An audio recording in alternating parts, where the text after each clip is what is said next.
না এখনো নোটিফিকেশন। আচ্ছা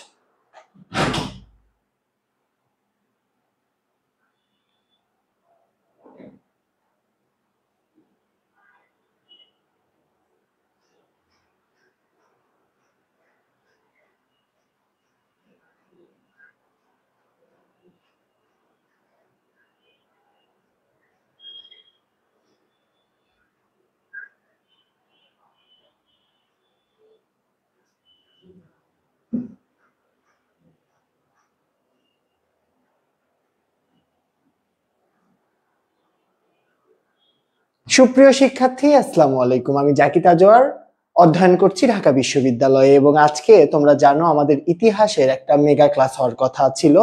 আমাদের 7:15-তে শুরু হওয়ার কথা থাকলেও আমরা 2-3 মিনিট লেট করেছি, এজন্য আন্তরিকভাবে দুঃখিত। তোমরা বোর্ডে আমাদের রুটিন দেখতে পাচ্ছ, আমি তোমাদের সাথে একটু রুটিন নিয়ে কথা বলবো। তার আগে তোমাদেরকে অনুরোধ জানাবো, তোমরা যারা যারা ক্লাসে উপস্থিত হয়েছো একটু জানিয়ে দাও আমার কথাগুলো তোমরা স্পষ্টভাবে শুনতে পাচ্ছ কিনা এবং বোর্ডটি ক্লিয়ারলি দেখতে পাচ্ছ কিনা। সুপ্রিয় এইচএসসি 25 ব্যাচের শিক্ষার্থীরা, আমরা ক্লাসটি শুরু করার জন্য তোমাদের কাছে যেই বিষয়টি বলবো সেটি হচ্ছে তোমরা একটু কষ্ট করে বন্ধুদেরকে মেনশন দাও এবং ক্লাসে স্লাইড পেতে ক্লাসটি শেয়ার করে ডান লেখো। অলরাইট,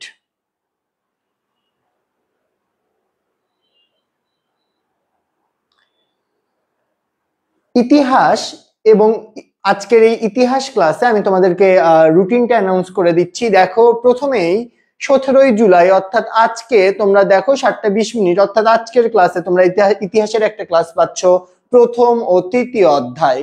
তারপরে যদি তোমরা লক্ষ্য করো 18ই জুলাই অর্থাৎ আগামীকাল সকাল 11টায় তোমরা ইতিহাসের একটা ক্লাস পেয়ে যাচ্ছ এবং 19 তারিখ সন্ধ্যা 7:15 তোমরা ইতিহাসের একটা ক্লাস পেয়ে যাচ্ছ।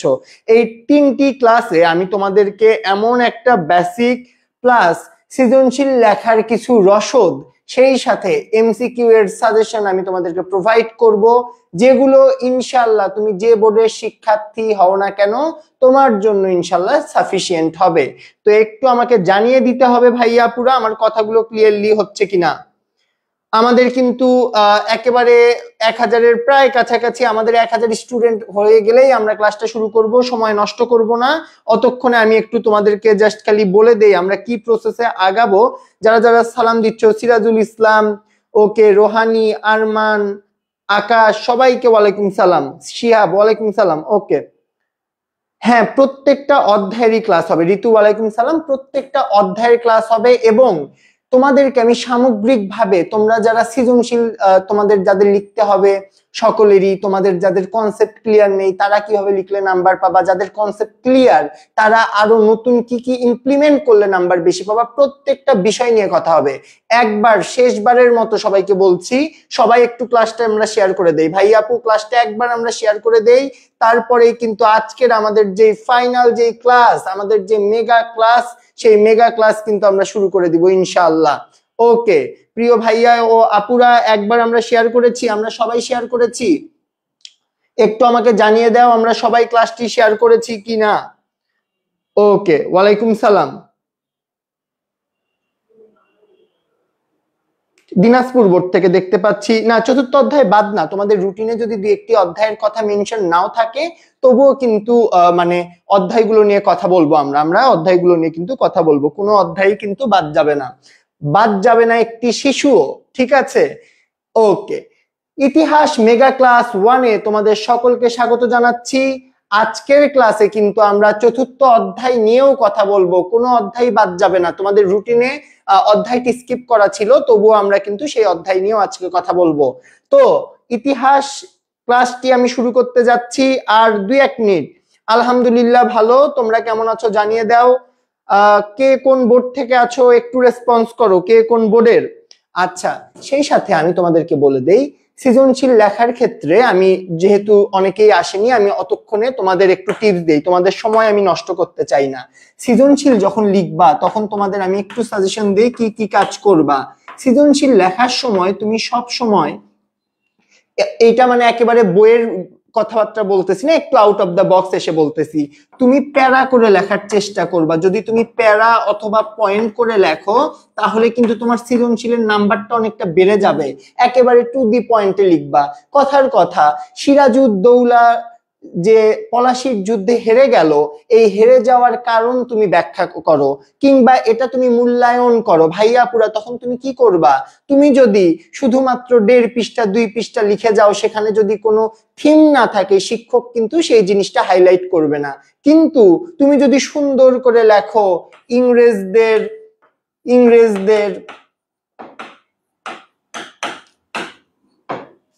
তুমি লিখতে পারো ইংরেজদের চাপ, তারপরে তুমি ধরো লেখলা পারিবারিক ষড়যন্ত্র।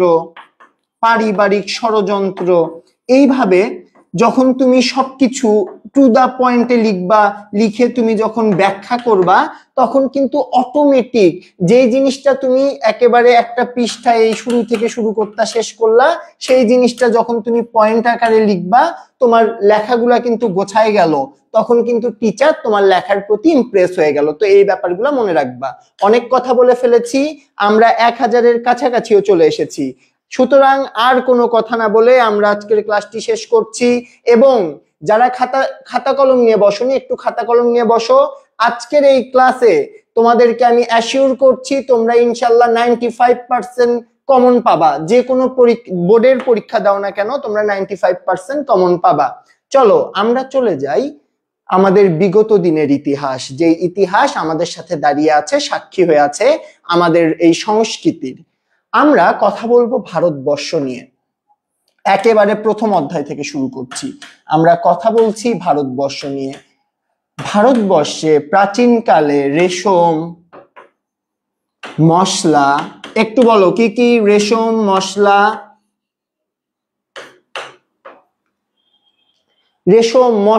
তুলা থেকে শুরু করে খাদ্যদ্রব্য খুব কম দামে পাওয়া যাওয়ার কারণে বিভিন্ন দেশের বণিকরা, বণিক মানে কি? বণিক মানে ব্যবসায়ী।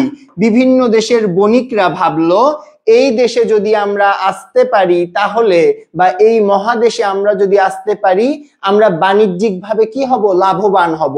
এই লাভের উদ্দেশ্যে তৎকালীন ভারতবর্ষে কারা কারা এসেছিল?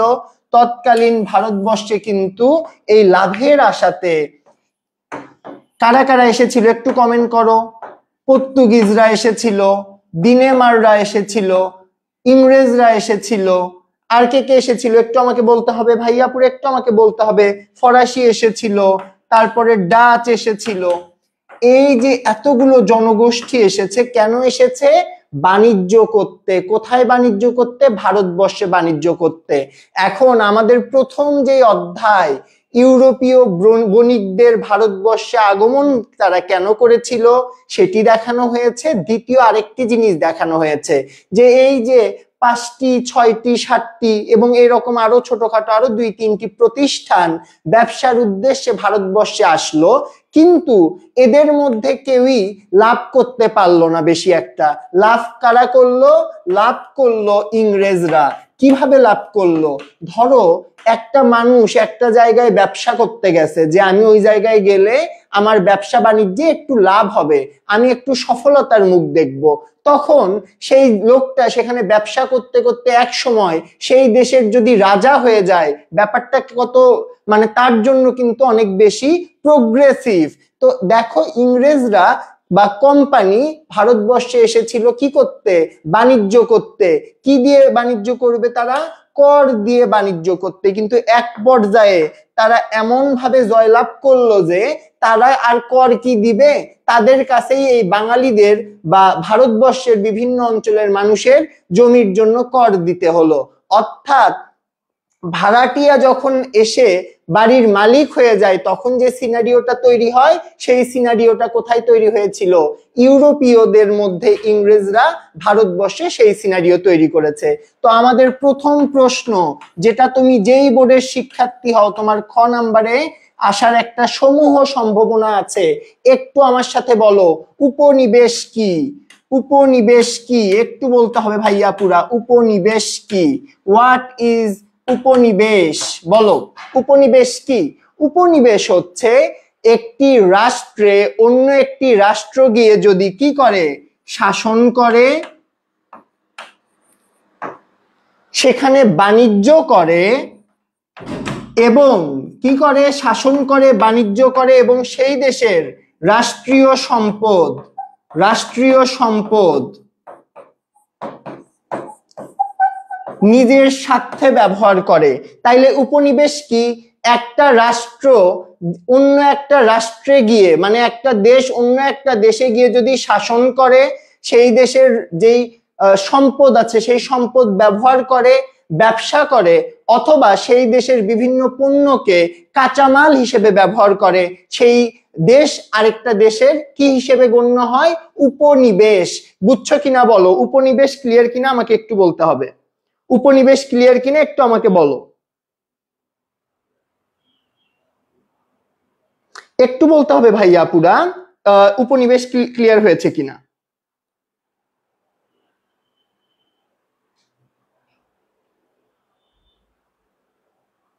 আচ্ছা, এরপরে আসো, একজন খুব চমৎকার প্রশ্ন করেছে, ভাইয়া এই তারা আসলো কিভাবে সেই জিনিসটা আমি তোমাদেরকে দেখাবো। আমি জাস্ট একটু উপনিবেশটা বলে দিলাম, আমি এরকম আরো 3-4টা কনসেপ্ট নিয়ে তোমাদের সাথে আগে কথা বলে নিব, যেন আমি পড়ানোর সময় তোমাদের আর বেশি পেইন না লাগে। তাহলে বলো, এই যে আমরা দেখলাম আমাদের ভারতবর্ষে রেশম, খাদ্যদ্রব্য এবং মশলা নিয়ে ব্যবসার একটা প্রবণতা, তো এটা কারা শুরু করে তোমরা জানো? এই ভারতবর্ষে বাণিজ্য করা যায় কিংবা ভারতবর্ষে ব্যবসা বাণিজ্য করে লাভবান হওয়া যায়, এটা প্রথম করে আরবরা। এবং আরবদের দেখা দেখি ইউরোপের যে সকল দেশ রয়েছে সেই দেশগুলোর মধ্যে একটা কনসেপ্ট আসে, আচ্ছা ওই জায়গায় গেলে আরবের সকলে লাভ করতেছে, তাইলে আমিও যাব। ধরো তোমার বাসার পাশে বাটা শোরুমে একটা সেল দিয়েছে কিংবা 50% ডিসকাউন্ট দিয়েছে, তোমরা প্রত্যেকেই কি করার চেষ্টা করবা, যে আমি তাইলে ওই দোকানে গিয়ে আমি অন্য দোকানের জুতা না কিনে এই দোকানের জুতা কিনি, তাইলে আমার কি হবে, লাভ হবে। তো এখন ইউরোপীয়রা যদি বাণিজ্য করতে চায় তখন কি মানে ট্রেন, প্লেন এগুলো ছিল না। তখন যাতায়াতের একমাত্র যেই ভরসা, সেই ভরসা ছিল সমুদ্রপথ। এখন এই ভারতবর্ষে আসার জন্য তাদের কি করা লাগবে, তাদের কিন্তু একটা সমুদ্র পথের প্রয়োজন ছিল। তো এই ইউরোপের সাথে ভারতবর্ষের সংযোগ স্থাপন করেন কে, কিংবা একটা নতুন সমুদ্র পথ আবিষ্কার করেন ভাস্কো দা গামা। কি নাম? ভাস্কো। কোন বইয়ে আছে দা, কোন বইয়ে আছে দি, কোন বইয়ে আছে ডয় আকারের ডা। ভাস্কো দা গামা কত সালে করে ভাই আপু, লিখে নাও, কত সালে করে? 1498 সালে। 1498 সালে ভাস্কো দি গামা কি করে, ভারতবর্ষের সাথে ইউরোপের যোগাযোগের এক নতুন পথ উন্মোচন করে। কি পথে? নৌপথে। একটু আমাকে বলো, এই পর্যন্ত যেগুলো বললাম তোমাদের কাছে ক্লিয়ার কিনা, কোনো সমস্যা আছে কিনা? ভাইয়া আপুরা, এটা হিস্টোরি প্রথম পত্র, ঠিক আছে? ওকে, তোমাদের এমসিকিউ থেকে শুরু করে সবকিছুই পড়াবো, তার আগে একটু আমি কনসেপ্টটা আমি বলে দেই, কারণ যদি কনসেপ্টটা তোমরা না জানো তোমরা এমসিকিউ বা সিকিউ কোনোটাই ভালো করে করতে পারবা না। ওকে, তারপরে আসো, তাহলে ভাস্কো দি গামা কোন দেশের অধিবাসী ছিল? ভাস্কো দি গামা ছিল পর্তুগিজ। কোন দেশের অধিবাসী ছিল বলো? পর্তুগিজ। যেহেতু তিনি পর্তুগিজ ছিলেন এবং তিনি প্রথম ভারতবর্ষের সাথে যেই মানে ইউরোপের যোগাযোগের রাস্তা স্থাপন করে দিলেন বা আবিষ্কার করলেন, এই জন্য তাকে মানে তার যেই জনগোষ্ঠী পর্তুগিজ তারাই সর্বপ্রথম ভারতবর্ষে বাণিজ্যের জন্য আসে। এবং এই ভাস্কো দি গামা ভারতবর্ষের যেই স্থানে ল্যান্ড করলেন বা নামলেন, সেটা সেই সমুদ্র বন্দরের নাম কি? কালিকট। একটু এই জিনিসগুলো মনে রাখবেন, যে এই কথাগুলো বলতেছি আজকে আমার প্রত্যেকটা শব্দ কিন্তু এক একটা এমসিকিউ। কালিকট বন্দরে ল্যান্ড করলো এবং যেহেতু ভাস্কো দা গামাই প্রথম এই পথটা আবিষ্কার করেছে, এজন্য পর্তুগিজরা প্রথম ভারতবর্ষে বাণিজ্য করতে আসে। এই প্রশ্নটা আপনাদের বিগত বছরে 3 থেকে 4 বার আসছে বিভিন্ন বোর্ডে। ভারতবর্ষে বাণিজ্যের উদ্দেশ্যে আসা প্রথম ইউরোপীয় দেশ কোনটি? একটু সবাই কমেন্ট করেন। ভারতবর্ষে বাণিজ্য করতে আসা ইউরোপীয় প্রথম দেশ কোনটি?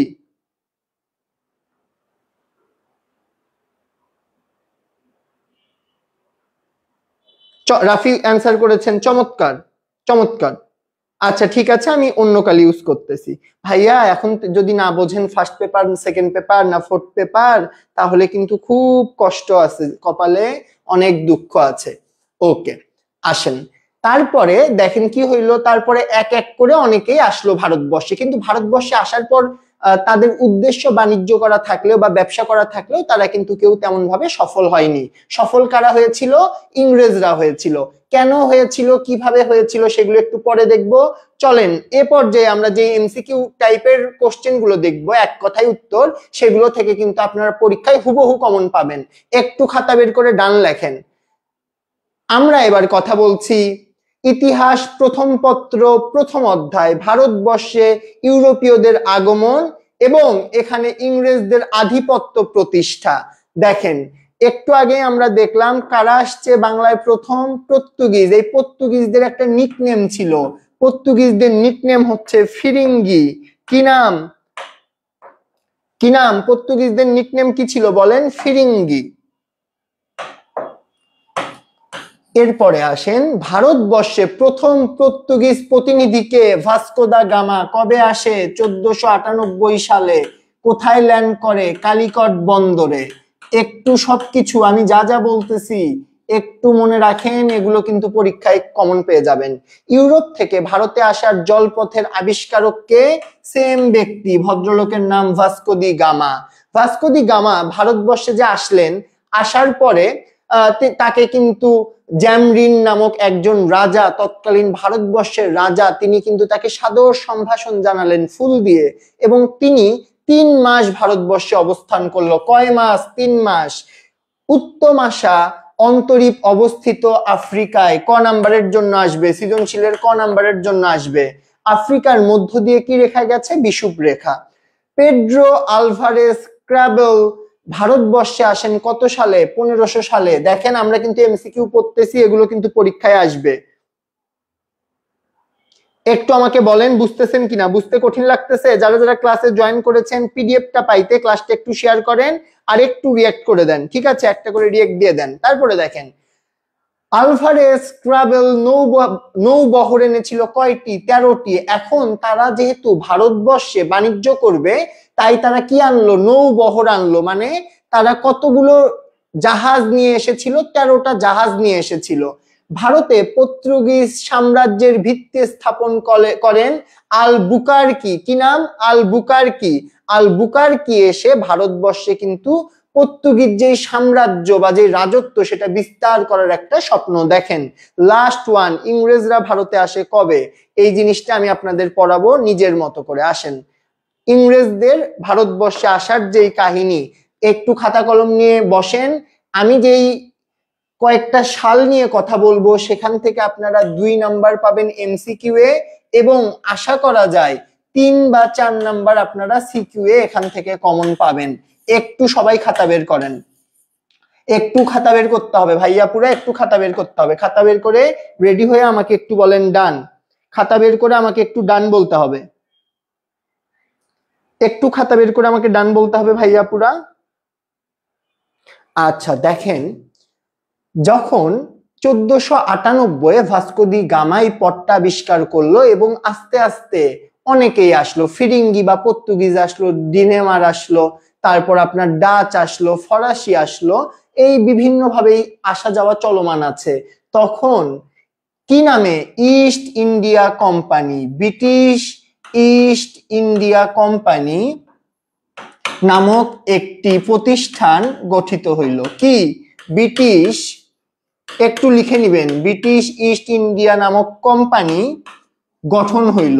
এবং এই গঠনটা কিভাবে হবে? সেই দেশ যেহেতু রাজা প্রধান, এখন সেখানকার রানীকে রানী এলিজাবেথ, রানী এলিজাবেথ 1, রানী এলিজাবেথ বা প্রথম রানী এলিজাবেথ এই ব্রিটিশ ইস্ট ইন্ডিয়া কোম্পানিকে ব্যবসা করার যেই পারমিশন, সেই পারমিশন দিল কত সালে? 1600 সালে।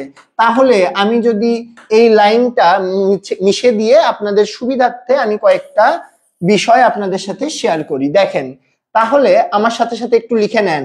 1600 সালে কি হলো? ইস্ট ইন্ডিয়া কোম্পানি গঠিত হলো। 1608 সালে ইস্ট ইন্ডিয়া কোম্পানি ভারতবর্ষে আসলো। 1612 সালে সম্রাট জাহাঙ্গীরের সাথে একটা আলোচনার মধ্য দিয়ে ইস্ট ইন্ডিয়া কোম্পানি ভারতের একটা অঞ্চল যার নাম সুরাট, সেই সুরাটে বাণিজ্য কুঠি স্থাপন করলো।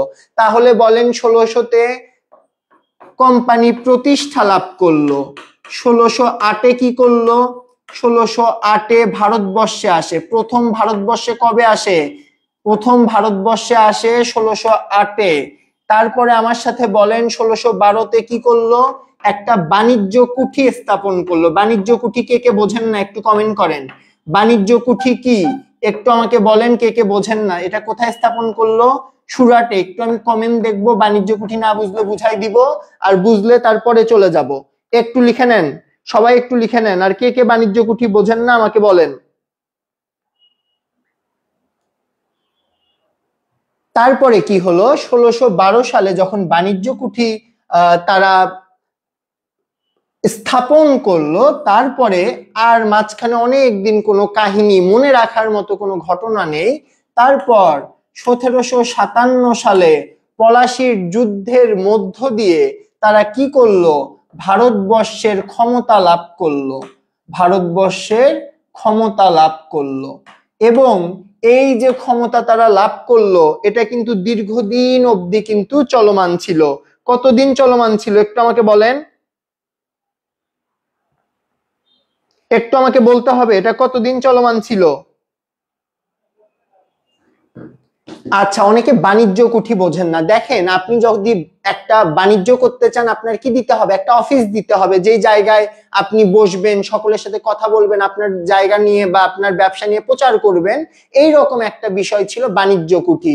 এই যে ভারতবর্ষে ইংরেজরা বাণিজ্য করবে, তাদের প্রভাব প্রতিপত্তি বিস্তার করবে, তারা বিভিন্ন কর্মচারীদের সাথে নিয়ে সেখানে থাকবে, কাজ করবে, অবস্থান করবে, এটাকেই বাণিজ্য কুঠি বলা হয়। এবং এই বাণিজ্য কুঠিটা ভারতবর্ষে সুরাট নামে একটা জায়গায় দেওয়া হয়েছে। তাইলে ভারতবর্ষে ইংরেজদের প্রথম বাণিজ্য কুঠির নাম কি? এই কোশ্চেনটা সবসময় আসে।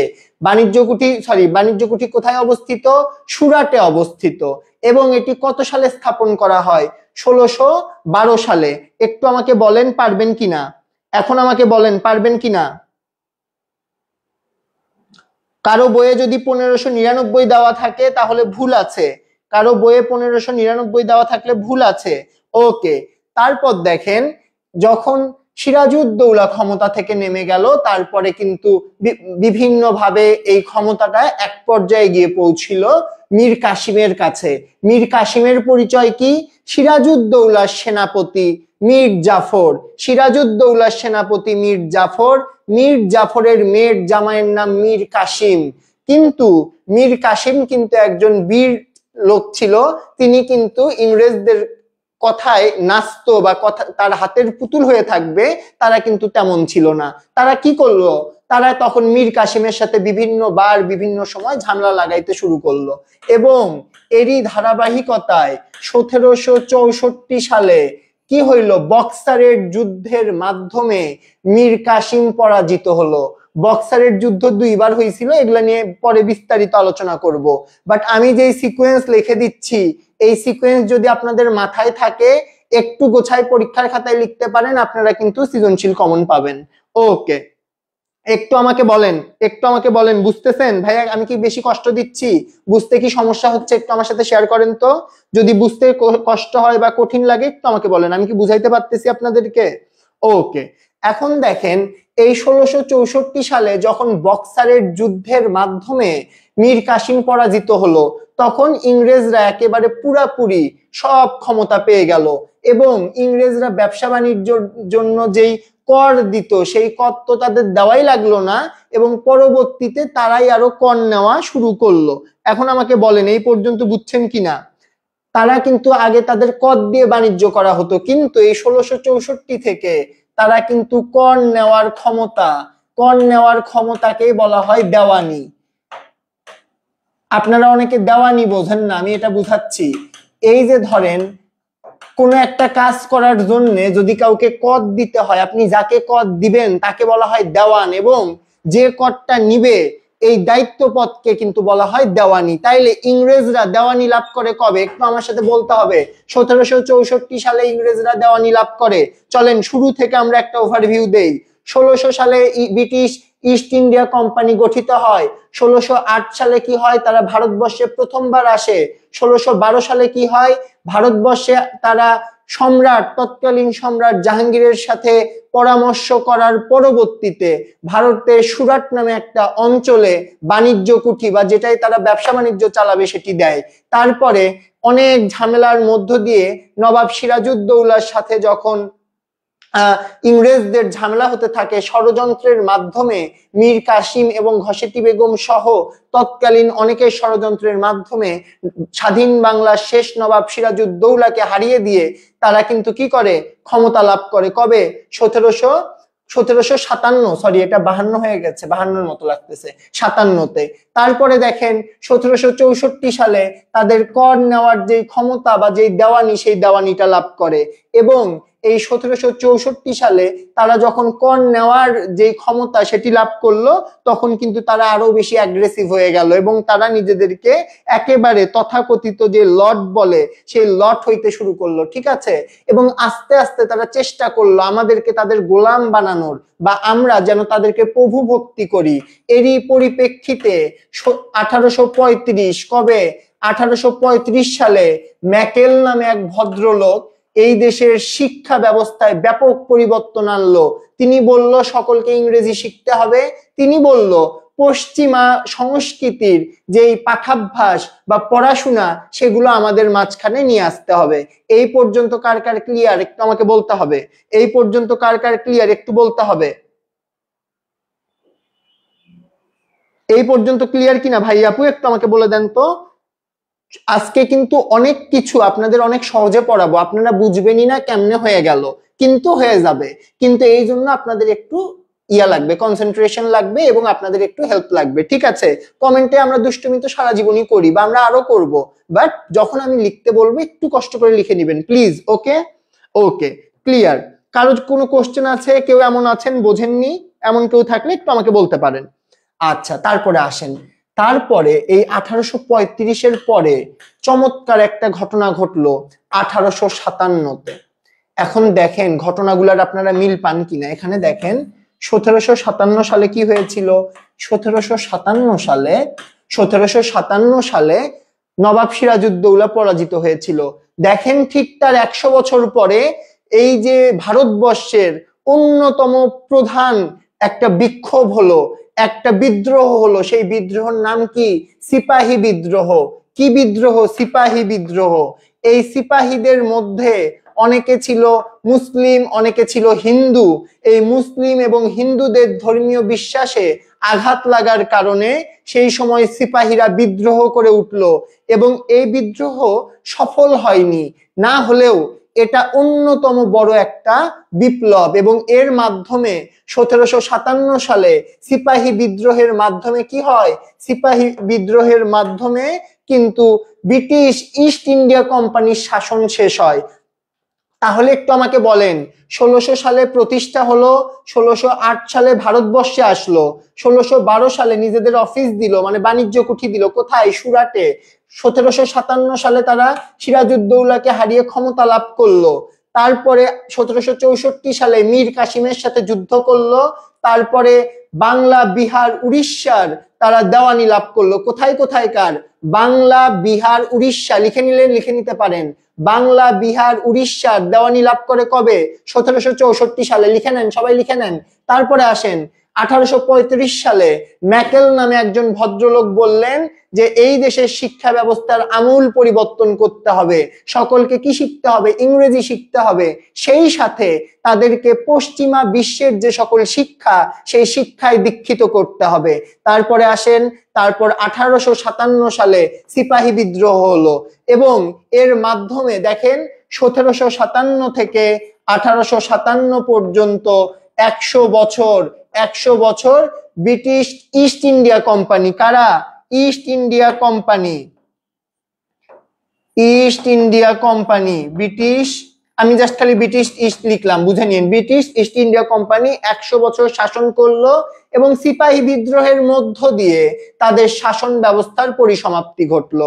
এইটুকু কারা কারা খাতায় লিখছেন একটু আমাকে ডান বলেন, মিশাই দিব, পরে আরেকটা বিষয় আছে। একটু আমাকে বলেন কারা কারা এই পর্যন্ত লিখছেন এবং এই পর্যন্ত একটু মুখস্থ করে নেন। এটা আপনাদের কাছে হাম্বেল একটা রিকোয়েস্ট আমার, এগুলো কিন্তু পরীক্ষার খাতায় আপনারা হুবহু যদি এই সিকোয়েন্স গুলো আপনারা লিখতে পারেন আপনারা কিন্তু ভালো একটা নাম্বার পাবেন। একটু আমাকে বলেন বুঝছেন কিনা। ওকে, চমৎকার চমৎকার। ওকে, তো এখন আসেন, এখন আসেন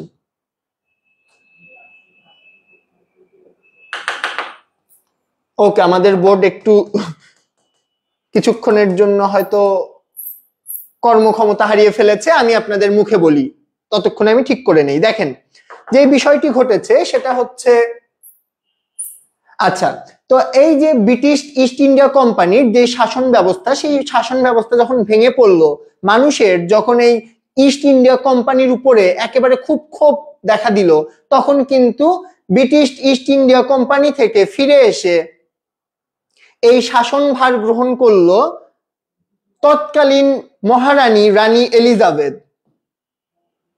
কে করলো? রানী এলিজাবেথ কিন্তু তখন এই ক্ষমতাটা গ্রহণ করলো। আচ্ছা, চলে আসেন, সবকিছু ক্লিয়ার আবার।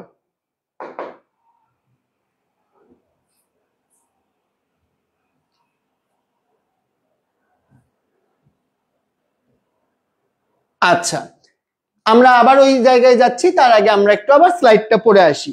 ওকে, আচ্ছা, আবার বলবো প্রথম থেকে। আচ্ছা, 30 সেকেন্ডে আরেকবার প্রথম থেকে বলতেছি, 30 সেকেন্ডে বলবো।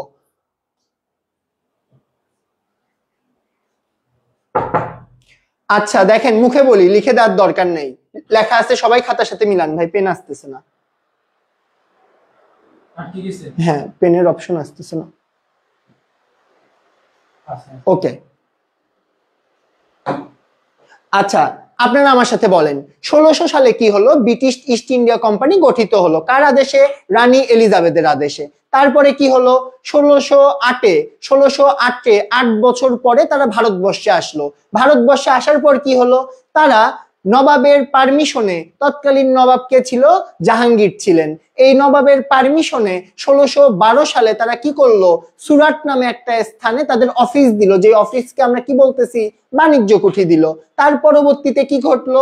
1612-তে বাণিজ্য কুঠি দেওয়ার পরে তারা আস্তে আস্তে কিন্তু প্রভাব বিস্তার করতে থাকলো। রাজা সিরাজউদ্দৌলার সাথে বিভিন্ন সময় ক্ল্যাশে গেল, তারা তাদের প্রতিযোগী হয়ে গেল এবং এক সময়ে তার খালা ঘসেটি বেগম, তারপর বিভিন্ন প্রভাবশালী যে সকল ব্যবসায়ী ছিল, তার সভাসদ ছিল তারা, এবং সর্বোপরি তার বিশ্বস্ত সেনাপতি যিনি মীর জাফর, যিনি কোরআন শরীফ ছুঁয়ে বলেছিল নবাবকে কখনো কি করবে না? হতাশ করবে না, বা নবাবের সাথে বিশ্বাসঘাতকতা করবে না, সেও নবাবের সাথে বিশ্বাসঘাতকতা করলো। এরই ধারাবাহিকতায় কি হলো? এরই ধারাবাহিকতায় নবাব সিরাজউদ্দৌলা 1757 সালে পরাজয় বরণ করলো এবং তারপরে আস্তে আস্তে নবাব কাকে বানাবে এইরকম ডিসকাশন চলতে চলতে তাদের অনুগত মীর জাফরের হাতে নবাবি গেল এবং এক পর্যায়ে নবাব সিরাজউদ্দৌলার সেনাপতি মীর জাফরের জামাতা, মানে জামাই, তার মেয়ের যে জামাই, সেই মেয়ের জামাইকে কি করা হলো? নবাব ঘোষণা করা হলো। এবং মীর কাসেম কিন্তু একটা পার্সোনালিটি ওয়ালা মানুষ ছিল, তিনি কিন্তু এই ইংরেজদের কথায় যে উঠবে বসবে তিনি সেরকম ব্যক্তি ছিলেন না। এ কারণে তার সাথে ব্রিটিশ ইস্ট ইন্ডিয়া কোম্পানির সেনাদের 2 বার যুদ্ধ হয় এবং দ্বিতীয় যুদ্ধ কবে হয়? দ্বিতীয় যুদ্ধ হয় 1764 সালে। এই 1764 সালে বক্সারের যুদ্ধের মধ্য দিয়ে কিন্তু মীর কাসেম জিততে পারেনি, তিনি হেরে যায় এবং ব্রিটিশরা একেবারে বাংলা বিহার এবং উড়িষ্যার যে ক্ষমতা, সেই ক্ষমতাটা কিন্তু তিনি লাভ করে। এবং দেখেন ক্ষমতা লাভ করার পরবর্তীতে কি হয়? তারা কিন্তু তাদের যে দেওয়ানি, সেই দেওয়ানি পায়। দেওয়ানি মানে কি বলেছি আমি? যে কর দেওয়ার যেই ক্ষমতা সেই মানে কর নেওয়ার ক্ষমতা, মানে ধরেন আপনি একটা গাড়ি কিনবেন, আপনার কি করতে হবে, কর দিতে হবে। এই করটা কোথায় যায়, সরকারি খাতে। তার মানে তারা নিজেদেরকে সরকার হিসেবে কিন্তু সেখানে প্রমোট করলো। ওকে, এরই একটা পর্যায়ে আস্তে আস্তে কিন্তু ইংরেজরা চারিদিকে কিন্তু নিজেদের প্রভাব প্রতিপত্তি বাড়িয়ে ফেললো, এবং তখন ইংরেজ একজন ভদ্রলোক, সেই ভদ্রলোকের নাম কি, আরে আপনারা আমার দিকে মনোযোগ দেন, বোর্ড দেখে কি করবেন শোনেন। কি করলো ভদ্রলোক, 1835 সালে বলল, ম্যাকাল নামে একজন ভদ্রলোক বলল যে না, এই দেশের শিক্ষার কোনো মান নেই, কি করতে হবে, সকলকে ইংরেজি শেখাতে হবে, এবং সেই সাথে ইংরেজির পাশাপাশি পশ্চিমা সংস্কৃতির সাথে তাদেরকে ইউজ টু বা হ্যাবিচুয়েটেড করতে হবে, তাদের হ্যাবিটে পশ্চিমা সংস্কৃতি ঢুকিয়ে দিতে হবে। এবং এগুলো চলতে চলতে স্বাধীন বাংলার সূর্য যেখানে অস্তমিত হয়েছে 1757 সাল, তার ঠিক 100 বছর পর সেই ভারতবর্ষের বীর সিপাহীরা গর্জে উঠেছে তাদের অধিকারের দাবিতে। তাদের ধর্মীয় সেন্টিমেন্টে যখন আঘাত হেনেছে, তখন কি হয়েছে, তখন কিন্তু তারা লড়াই করে গেছে, এবং সিপাহী বিদ্রোহ পুরোপুরি সফল না হলেও কিন্তু সিপাহী বিদ্রোহের মধ্য দিয়ে মানে ইস্ট ইন্ডিয়া কোম্পানির যে শাসন, সেই শাসন কিন্তু অফ হয়ে গেছে। ওকে, এটাতে আর কারো কোনো সমস্যা আছে, একটু আমাকে বলেন, এই পর্যন্ত ক্লিয়ার কিনা? দেওয়ানি দেখেন কোন কোন বইয়ে 64 আছে, কোন কোনটাতে 65 আছে। আপনারা ইতিহাস যখন পড়বেন তখন দেখবেন এই বই অনুযায়ী এগুলো একটু ফ্ল্যাকচুয়েট হয়, এটা নিয়ে টেনশনের কোনো কারণ নেই। আচ্ছা, ওকে, কোনো সমস্যা নেই। ওকে, আমরা আমাদের প্রবলেম সলভ করে ফেলেছি। একটু আমাকে বলেন, আচ্ছা একটু আমাকে বলেন এই পর্যন্ত আমি ক্লিয়ারলি বুঝাইতে পারছি কিনা?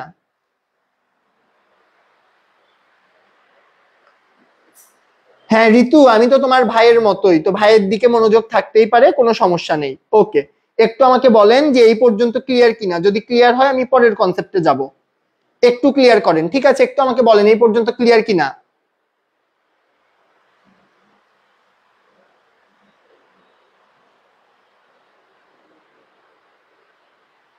আচ্ছা ঠিক আছে, আসেন তারপরে আমরা চলে আসি আমাদের পরবর্তী যেই এমসিকিউ, সেই এমসিকিউ সেগমেন্টে। এমসিকিউ কিন্তু আমি চাইলে 4টা অপশন দিতে পারতাম, এক এক করে আপনাকে জিজ্ঞেস করতে পারতাম কি উত্তর হবে, ক খ গ ঘ, আপনাদের 4 মিনিট করে নষ্ট হইতো। তার থেকে আমি উত্তর দেখাই দেখাই যাই, আপনারাও বুঝতেও পারবেন, আপনাদের জন্য ভালো হবে। চলেন, ভারতবর্ষে প্রথম পর্তুগিজ উপনিবেশ গড়ে ওঠে কোথায়? হুগলিতে। পর্তুগিজ উপনিবেশ মানে কি?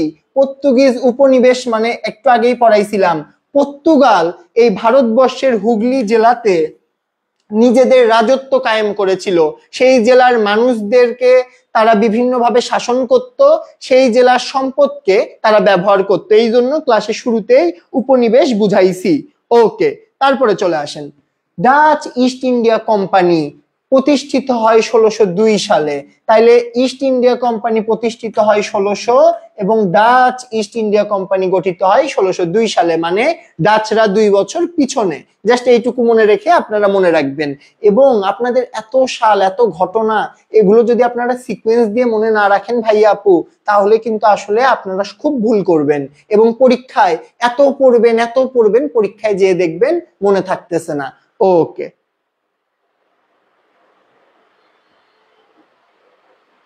হাই রে আল্লাহ, সবার কমেন্টের রিপ্লাই যদি দিতে যাই ভাইয়া, তাইলে ক্লাস তো আর মানে 10 ঘন্টা নিয়েও শেষ করতে পারবো না।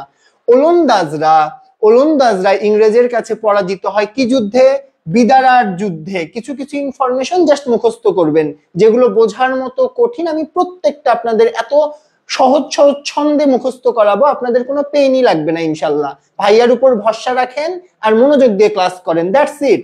ওকে, ডেনমার্কের অধিবাসীদেরকে কি বলা হয়? দিনেমার। একটু আগে আমি বারবার দিনেমার বলতেছিলাম না? যারা ডেনমার্কের অধিবাসী তাদের সংক্ষিপ্ত নাম কি? দিনেমার। তারপরে আসেন, ইংরেজ ইস্ট ইন্ডিয়া কোম্পানি সনদ লাভ করে 1600 সালে কার কাছে? রানী এলিজাবেথ। কার কাছে?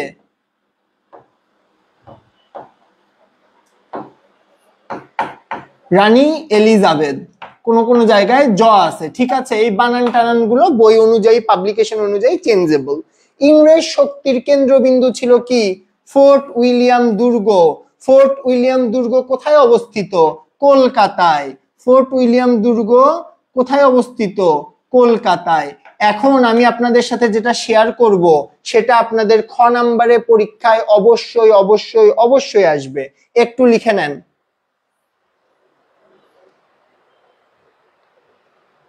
এটা আমি গত ক্লাসেও বলেছি, এটা কিন্তু অবশ্যই আসবে। অন্ধকূপ হত্যাকাণ্ড, এটা কিন্তু পরীক্ষায় অবশ্যই আসবে, একটু লিখে নেন।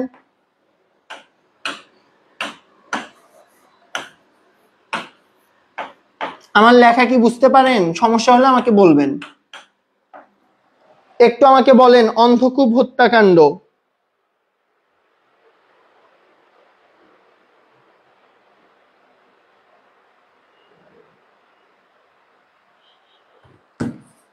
ওকে, ক্লাসের উপস্থিতি একটু কমে গেছে, সবাই একটু আমরা 5 জন করে ফ্রেন্ডকে মেনশন দেই ভাই আপু, যাদের কি আছে ইতিহাস আছে, ইতিহাস যাদের আছে তাদেরকে একটু আমরা মেনশন দেই, তাদেরকে আমরা বলি যে আজকে তোরা রিলস আর দেখিস না, অনেক রিলস দেখছিস, আজকে আয় আমরা ক্লাস করি, কিছু শিখি। এই যে বই নিয়ে বসে থাকবেন ঘন্টার পর ঘন্টা, এত কষ্ট করার তো দরকার নেই, ক্লাস করবেন, ক্লাস শেষে পিডিএফ গুলো দেখবেন, এমসিকিউ দেখবেন, পরীক্ষার হলে লিখে দিয়ে আসবেন, that's it, as simple as that. Okay, লেখা বুঝতেছেন না? আচ্ছা আমি তাইলে আরেকটু ক্লিয়ার করে লেখার চেষ্টা করি। আচ্ছা, অন্ধকূপ হত্যাকাণ্ড কে কে জানেন একটু আমাকে বলেন তো।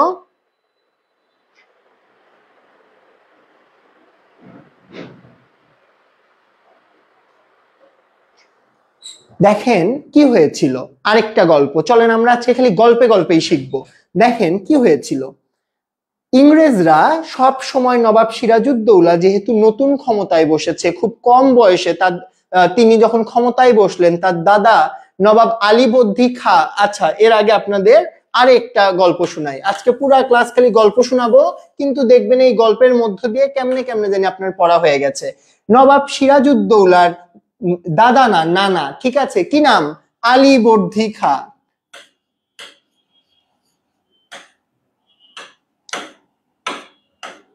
ইস একটু, আচ্ছা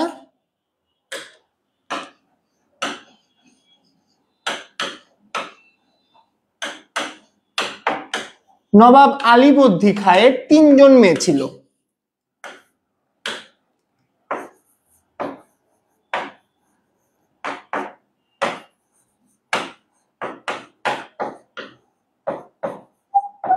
যার মধ্যে 2 জন সম্পর্কে আপনার জানতে হবে, একজনের নাম আমেনা, আমেনার সন্তান নবাব সিরাজউদ্দৌলা, আমেনার সন্তান শুধু নবাব লিখলাম, ঠিক আছে, এবং আরেকজন মেয়ের নাম ঘসেটি বেগম, আর আরেকজন মেয়ের নাম মিনময়া।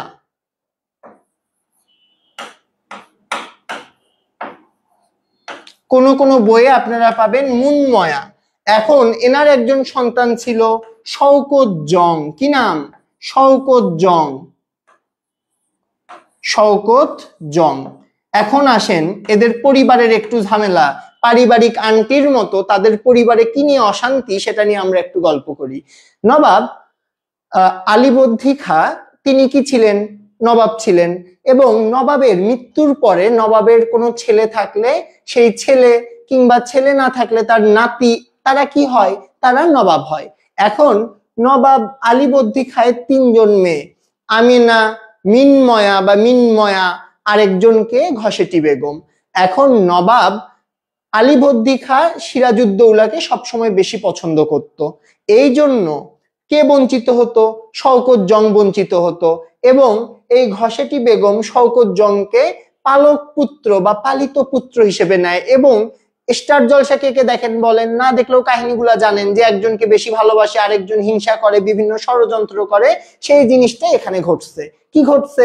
এই সিরাজউদ্দৌলাকে নবাব যখন, নবাব আলীবর্দী খাঁ মারা যাওয়ার আগে যখন ঘোষণা দিয়ে গেল যে সিরাজউদ্দৌলা বা সিরাজি হবে আমার পরবর্তী নবাব, তখন থেকেই কিন্তু ঘসেটি বেগম, ওই তো বলে না মায়ের থেকে মাসির দরদ বেশি, মুনময়ার এত কোনো কাহিনী নাই, তার এত কোনো হেডেক নাই, বাট যত হেডেক সব কার? ঘসেটি বেগমের। ঘসেটি বেগম মানে মেনে নিতে পারছে না, তিনি বলতেছে না শওকত জংকে কেন দেওয়া হলো না, তাকে বঞ্চিত করা হলো, এই জন্য তিনি বিভিন্ন ভাবে ষড়যন্ত্রের আশ্রয় নিতে নিতে নবাবের সাথে বিভিন্ন ঝামেলা তৈরি করলো। ওকে, এবং এখানে আরো কিছু কাহিনী আছে। তারপরে দেখেন এবার চলে আসেন আমাদের যেই কোশ্চেনের জন্য আমরা এই কথা বললাম সেই প্রেক্ষাপটে ইংরেজদের সাথে নবাবের সমস্যাটা কোথায়। এখন কোনো একটা জায়গায় আপনি নতুন একটা বিজনেস করতে গেছেন, আপনার কি করতে হবে? কর বা ট্যাক্স দিতে হবে। ইংরেজরা সেই কর বা ট্যাক্স ফাঁকি দেওয়ার তাদের একটা বিরাট প্রবণতা ছিল। নাম্বার 2, নবাব আলীবর্দী খাঁয়ের মৃত্যুর পর যখন নবাব সিরাজউদ্দৌলা ক্ষমতায় বসলো, তখন কি করা উচিত? যে সে যখন ক্ষমতায় বসছে, সেখানে যারা বাণিজ্য করে বাহিরের দেশের, তাদের কি করা উচিত? তাদের ফুল দিয়ে বরণ করে নেওয়া উচিত, উপহার দেওয়া উচিত। আপনাদের তার সব থেকে ছোট্ট একটা এক্সাম্পল দেই। বাংলাদেশে যখন সরকার পরিবর্তন হয়, যেমন ডক্টর মোহাম্মদ ইউনূস যখন কি প্রধান উপদেষ্টা হিসেবে দায়িত্ব গ্রহণ করলেন, আপনারা দেখবেন বিভিন্ন দেশের ডেলিগেট যারা, বিভিন্ন রাষ্ট্রদূতরা তার সাথে সৌজন্য সাক্ষাৎ করলো, ভদ্রতামূলক দেখা করলো। কিন্তু আগের দিনেও কিন্তু একই রকম স্টাইল ছিল। সকলেই এসে নবাবের সাথে দেখা করলেও তারা ইংরেজরা কিন্তু নবাবকে তোয়াক্কাও করলো না, তাকে কোনো গিফটও পাঠালো না। এর ফলে গিফট পাঠানোর মাধ্যমে রাজারা যে জিনিসটা প্রকাশ করে সেটা হচ্ছে বশ্যতা, যে আমি এই রাজার বশ্যতা স্বীকার করলাম, সেটা ইংরেজরা করেনি। ফলে রাজার ইংরেজদের প্রতি একটা রাগ ছিল। তারপরে কি হলো? তারপরে এইভাবে ট্যাক্স দেয় না, কর দেয় না, ঝামেলা হতে হতে একটা পর্যায়ে কি হলো? একটা পর্যায়ে রাজা এবং ইংরেজদের দূরত্ব আরো বেশি বাড়িয়ে দিল সিরাজউদ্দৌলার খালা ঘসেটি বেগম বিভিন্ন ষড়যন্ত্র করে, এবং সেই সাথে মীর জাফর থেকে শুরু করে সিরাজউদ্দৌলার যে সভা ছিল, সভা বলতে তার মন্ত্রী সভা, সেই মন্ত্রী সভার অনেকে এবং বিভিন্ন বড় বড় যে সকল বিজনেসম্যান ছিল, তো ওভারঅল আপনি একেবারে রায়দুল্লভের কথা বলেন, রাজবল্লভের কথা বলেন, তারা প্রত্যেকেই কিন্তু ইংরেজদের টাকার কাছে মাথা নত করলো বা তাদের সাথে হাত মেলালো। ফলে সবাই মিলে কিন্তু নবাবকে একেবারে কুণ্ঠিত বা একেবারে কোণঠাসা করে দিল। এর ফলে বিভিন্ন ভাবে কিন্তু নবাবের উপরে একটা মেন্টাল প্রেশার আসতেছে। একজন সদ্য তারুণ্যে পা দেওয়া একজন নবাবের ক্ষেত্রে কিন্তু এতগুলো ঝামেলা টহল দেওয়া বা এতগুলো টক্কর দেয়া কিন্তু ইজি না। তো দেখেন, এই যে ঝামেলাগুলোর কথা বলতেছি, এটারই একটা ঘটনা অন্ধকূপ। অন্ধকূপে কি হয়েছে এবার দেখেন। এই কোশ্চেনটা আপনাদের খ নাম্বারে আসবে, এবং আমি পলাশী এতক্ষণ আপনাদেরকে যেই গল্পটা বলতেছিলাম সেটা অ্যাকচুয়ালি গল্প ছিল না, সেটা ছিল পলাশীর যুদ্ধ হওয়ার প্রেক্ষাপট। আপনাদের যদি পলাশীর যুদ্ধের প্রেক্ষাপট আসে, আমি যেই গল্প বলেছি, আমি যেই ছক আঁকিয়েছি, সেটা যদি আপনারা আঁকিয়ে দিয়ে আসেন, 3-এ 3 পাবেন। এবার আসেন খ নাম্বারের প্রশ্ন, যেটা প্রত্যেকটা বোর্ডেই আসার মতো, এবং অন্তত 2 থেকে 3টা বোর্ডে এই প্রশ্ন আসবে। একটু লিখে নেন, অন্ধকূপ হত্যাকাণ্ড কে?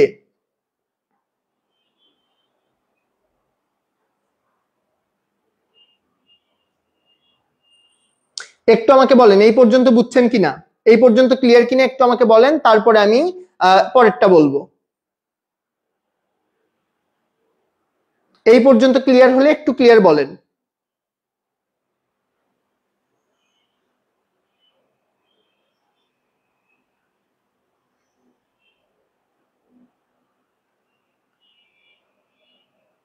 আচ্ছা, আপনাদের আমি কিন্তু শুরুতেই বললাম 2 পাবলিকেশনের বইয়ে 2 রকম মানে বানান আছে, সেটা আমি আপনাদের বলে বোর্ডে করে দিলাম। তারপরেও সিম্পল ইস্যুতে যারা সময় নষ্ট করছেন তাদের আসলে কিছু বলার নেই। এভাবে যদি মজা পান, কিপ মানে কি বলবো, কিপ এনজয়িং। ওকে, তারপরে আসেন অন্ধকূপ হত্যাকাণ্ড।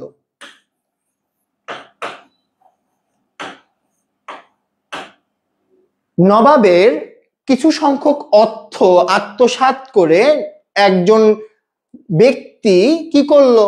একজন ব্যক্তি পালিয়ে গেল, এবং সেই ব্যক্তিকে আশ্রয় প্রদান করলো কারা? ইংরেজরা। এবং ইংরেজরা তৎকালীন সময় তাদের কলকাতায়, কোথায়? কলকাতায়, তাদের কলকাতায় একটা দুর্গ ছিল, সেই দুর্গর নাম হচ্ছে ফোর্ট উইলিয়াম দুর্গ। কি নাম? ফোর্ট উইলিয়াম দুর্গ।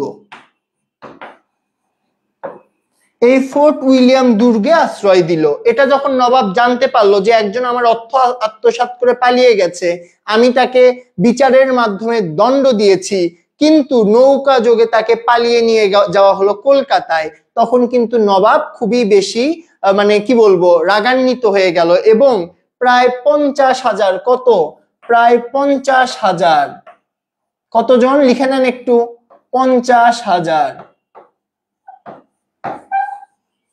50,000 সৈন্য নিয়ে আক্রমণ করতে চলে গেল ফোর্ট উইলিয়াম দুর্গ। একটু এই পর্যন্ত তথ্যগুলো লিখে নেন।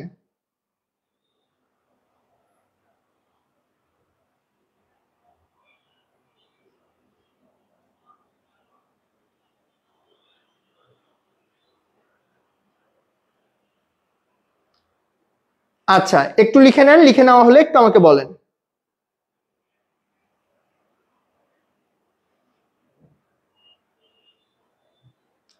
আচ্ছা তারপরে দেখেন এই 50,000 সৈন্য নিয়ে গিয়ে তারা কিন্তু কি করলো, তারা কিন্তু আক্রমণ করলো ফোর্ট উইলিয়াম দুর্গ। এবং ফোর্ট উইলিয়াম দুর্গ আক্রমণ করার পরে বিভিন্ন আপনারা বুঝতেই পাচ্ছেন একটা দেশের নবাব তার কাছে যে পরিমাণ ম্যান পাওয়ার আছে সেটা কি ইংরেজ সৈন্যদের কাছে থাকবে? অবশ্যই থাকবে না। এবং এই ডেটটা যদি আমি বলি তাহলে আমাকে একটু বলেন তো এই ডেটটা কবে, কত তারিখে, কত সালের কত তারিখে ফোর্ট উইলিয়াম দুর্গতে নবাব আক্রমণ করে একটু বলে দেন।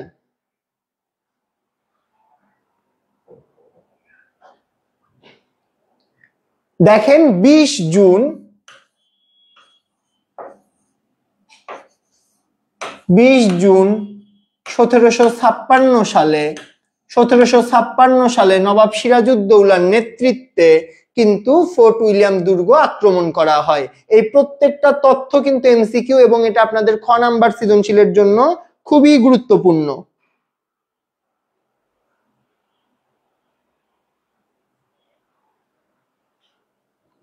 ওকে তারপরে আসেন কি হলো, যখন আক্রমণ করলো অনেকেই কিন্তু চলে গেল, অনেকেই পালিয়ে গেল, নৌকা দিয়ে পালিয়ে গেল, পাশের আশেপাশে যেই সকল জায়গা ছিল সেগুলোতে তারা পলাতক হলো।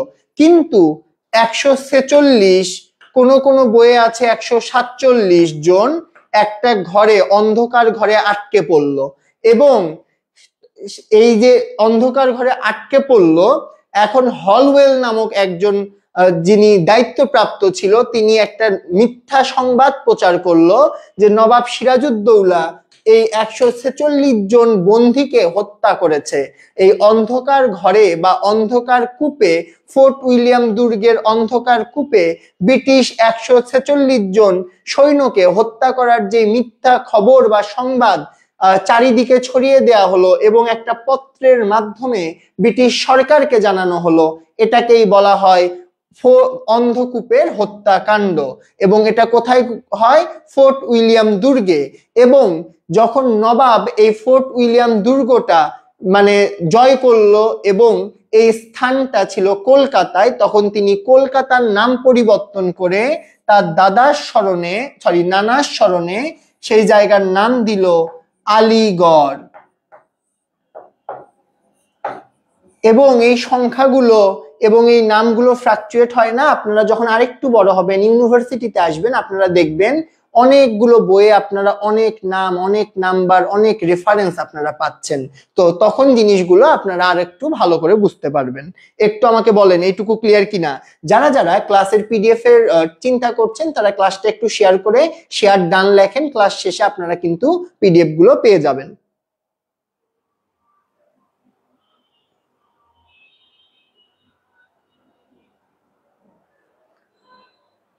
ওকে এবার চলে আসেন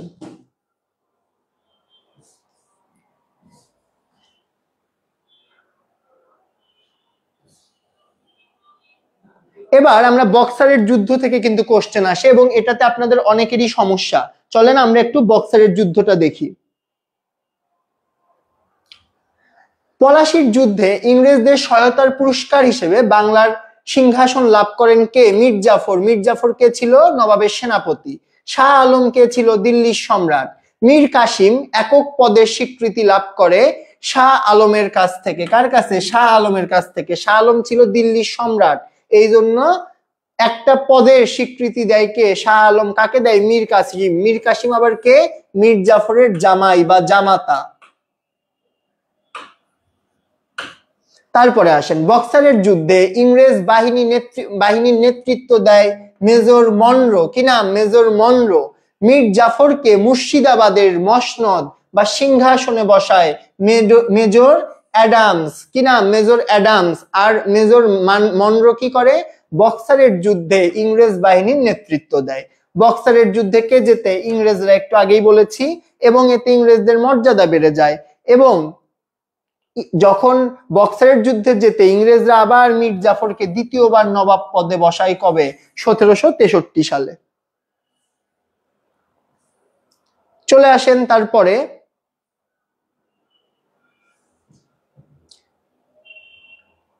ইংরেজ কোম্পানির দ্বৈত শাসন। একটু লিখে নেন, ইংরেজ কোম্পানির দ্বৈত শাসন।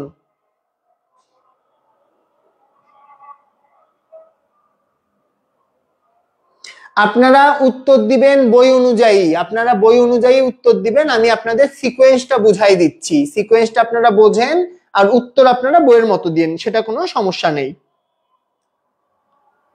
যেমন আপনাদের বক্সারের যুদ্ধের সময়সীমা কোনো কোনো বইয়ে আছে 1763, আবার কোনো বইয়ে আছে 1764। তো আপনাদেরকে যখন আমরা পড়াই আমরা কিন্তু 3-4টা বই ফলো করি, তো আমরা এই জন্য দুইটাই বলতেছি। এখন আপনাদের যেটা সুবিধা আপনারা সেটা বলবেন। যেমন আরেকটা তথ্য দেই, একটু আগে আমরা কি দেখলাম?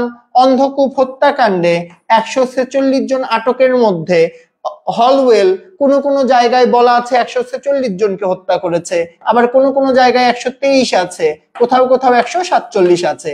এই তথ্যগুলো আপনারা আপনাদের বই দেখবেন, এটা আপনাদের জন্য বেটার। এবং আমাদের এমসিকিউ পিডিএফ এও আপনারা একেবারে অ্যাকুরেট অ্যান্সারটাই পেয়ে যাবেন ইনশাআল্লাহ। ওকে, তারপরে আসেন, 76-এর মন্বন্তর হয় কবে? 1176 বঙ্গাব্দে। একটু আমার সাথে বলেন, 76-এর মন্বন্তর হয় কবে? 1176 বঙ্গাব্দে, মানে বাংলা সাল অনুযায়ী।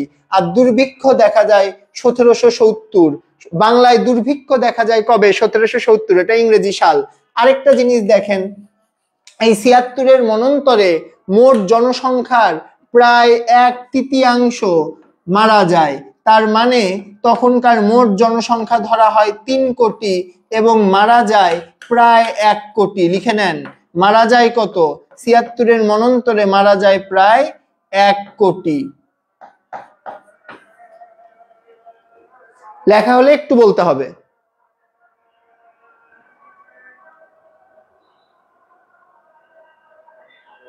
ইসলামের ইতিহাস ক্লাস শুরু হবে 9টা থেকে, ঠিক আছে? আপাতত ইতিহাস ক্লাস হচ্ছে। পিডিএফ দিয়ে দিব, কোনো সমস্যা নাই। ক্লাস শেয়ার করে শুধুমাত্র শেয়ার ডান লিখে রাখেন। ওকে, তারপরে আসেন, এই যে দ্বৈত শাসন ব্যবস্থা, এটা চালু করেন কে? Lord Clive. কোম্পানির দায়িত্বহীন ক্ষমতা লাভ করেন কে? কিসের মাধ্যমে? দ্বৈতহীন শাসন ব্যবস্থার ফলে। এগুলো এমসিকিউ পড়বেন। তারপরে দেখেন, খাদ্যের অভাবে বাংলার, একটু আগেই বললাম, 1/3 লোকের মৃত্যু হয় খরা ও দ্বৈত শাসনের ফলে বা দ্বৈত শাসনের জন্য বা ফলে। তারপরে আসেন, এটা এই দ্বৈত শাসন অবসান ঘটায় কে? ওয়ারেন হেস্টিংস বা হেন্টিংস। ওকে, একটু আমাকে বলেন যে এই পর্যন্ত ক্লিয়ার কিনা? এই পর্যন্ত কোনো কোশ্চেন আছে? এই পর্যন্ত কোনো কোশ্চেন আছে কিনা একটু আমাকে বলতে হবে। ওকে, যারা শেয়ার করেছেন তাদের সকলকে ধন্যবাদ।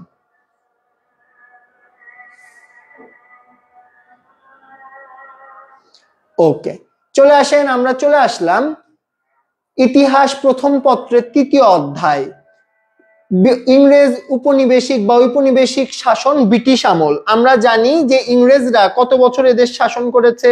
এদেশ ইংরেজরা শাসন করেছে 190 বছর, যার মধ্যে 100 বছর শাসন করেছে কোম্পানি।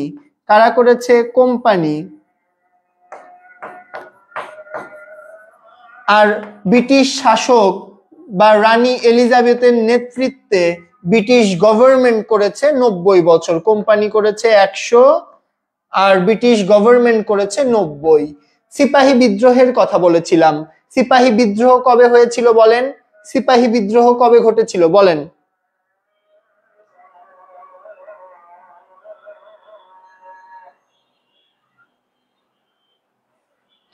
আজানের জন্য 1 মিনিট বিরতি দিচ্ছি।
দেখেন 1757 সালে যখন সিপাহী বিদ্রোহ হলো, দুঃখিত, 1858 সালে যখন সিপাহী বিদ্রোহ হলো, তারপরে কিন্তু কোম্পানি শাসনের অবসান ঘটলো এবং 1858 সালে রানী এলিজাবেথের নেতৃত্বে এই শাসনভারটা নিজের হাতে কিন্তু তুলে নেওয়া হলো। ঠিক আছে, তাহলে আমাকে বলেন যে সিপাহী বিদ্রোহ হলো 1857-তে, পলাশীর বিদ্রোহ 1757 সালে, এবং রানী নিজ হাতে ক্ষমতা তুলে নিলেন 1858 সালে, মানে 1 বছর পরে। এটা 100 বছর পরে, এটা 1 বছর পরে। তারপরে আসেন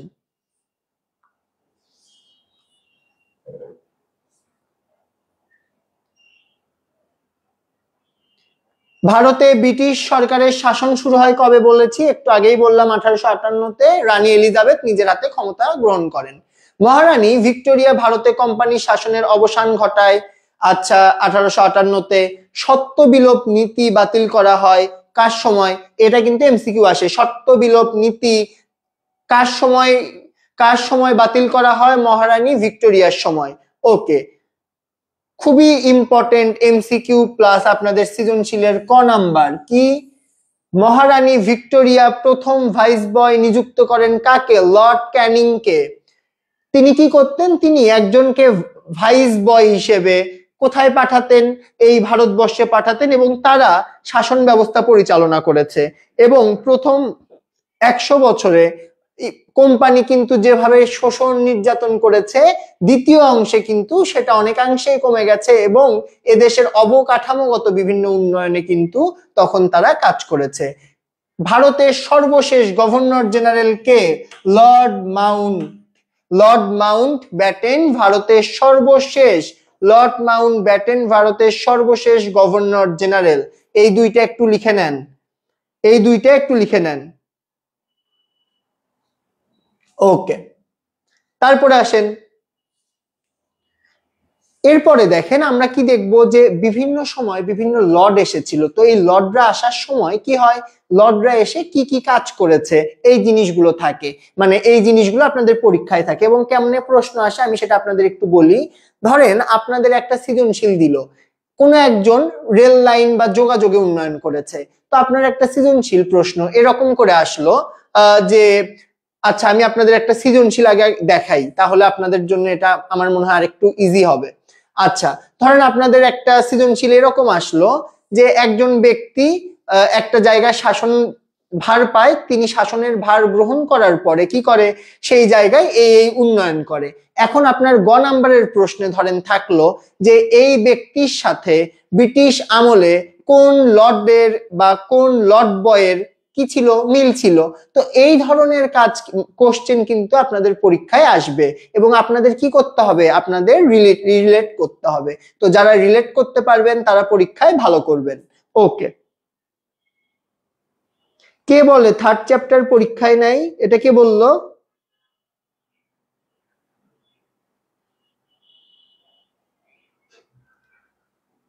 এনাকে একটু শান্তিতে একটা নোবেল পুরস্কার দেন। ইনি জীবনে খুব চিলে আছে, 2 বছর পড়াশোনা করার পরে 2 দিন পর এক্সামিনার, ইনি এখন এসে বলতেছে থার্ড চ্যাপ্টার তো সিলেবাসেই নেই। আপনি কত সালের পরীক্ষার্থী? তাসকিয়া আহমেদ। ওকে, আমরা মনে হয় স্কিপ করে আসলাম কিনা। আচ্ছা যাই হোক, আমরা তাহলে এই দিক থেকে আগাই। না, স্কিপ করিনি। দাঁড়ান, আমরা একটা সৃজনশীল দেখবো। ঠিক আছে, আমরা একটা সৃজনশীল দেখবো।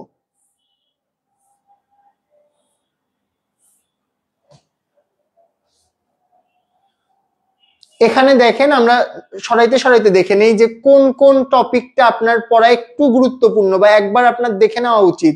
এমন প্রত্যেকটা টপিক কিন্তু আছে, খুব শর্টে আছে। লাহোর প্রস্তাব দেখতে পাচ্ছেন, মন্ত্রী কমিশন পরিকল্পনা দেখতে পাচ্ছেন, সবকিছুই কিন্তু এখানে আছে। ভারত শাসন আইন থেকে শুরু করে সবকিছুই কিন্তু আপনি দেখতে পাচ্ছেন। ওকে, পাকিস্তান এবং ভারত যে 47-এ যখন বিভক্ত হলো, এই ব্যাপারগুলো ছিল। চলেন আমরা একটা এমসিকিউ দেখবো এখন, আসেন, সরি সিকিউ দেখবো। আমরা একটা সিকিউ দেখবো এখন। আহসান সাহেব সস্ত্রীক মানে স্ত্রী সহ এবারে কোথায় গিয়েছিল? লন্ডনে গিয়েছিল। সেখানে রানী এলিজাবেথের সিংহাসন আরোহণের 60 বছর পূর্তি উৎসব চলছিল।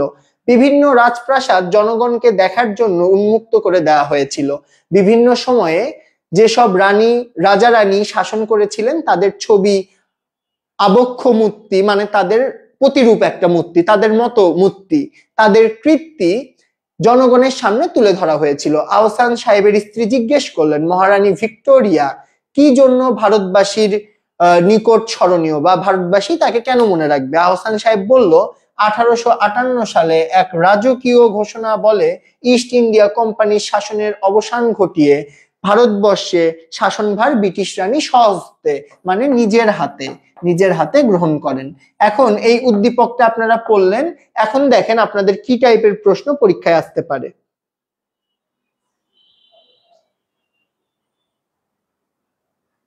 আচ্ছা, এনায়েতুল, সিকিউ এমসিকিউ দুইটাই লাগবে। আপনি হয়তো হাফেজ হইতে পারেন, কিন্তু মানে অনেকেই হাফেজ না, তাদের জন্য কিন্তু এই জিনিসটা দরকারি। ঠিক আছে, তো একটু ধৈর্য ধরেন যেন সবাই একটু দেখতে পারে বা তাদের সমস্যাটা একটু সলভ করে নিতে পারে। এমসিকিউ তো আলাদা করে 19 তারিখে আপনাদের আলাদা এমসিকিউ ক্লাস হবে। গ নাম্বার প্রশ্ন, উদ্দীপকে বর্ণিত 1958 সালে মহারানীর ঘোষণা ব্যাখ্যা করো।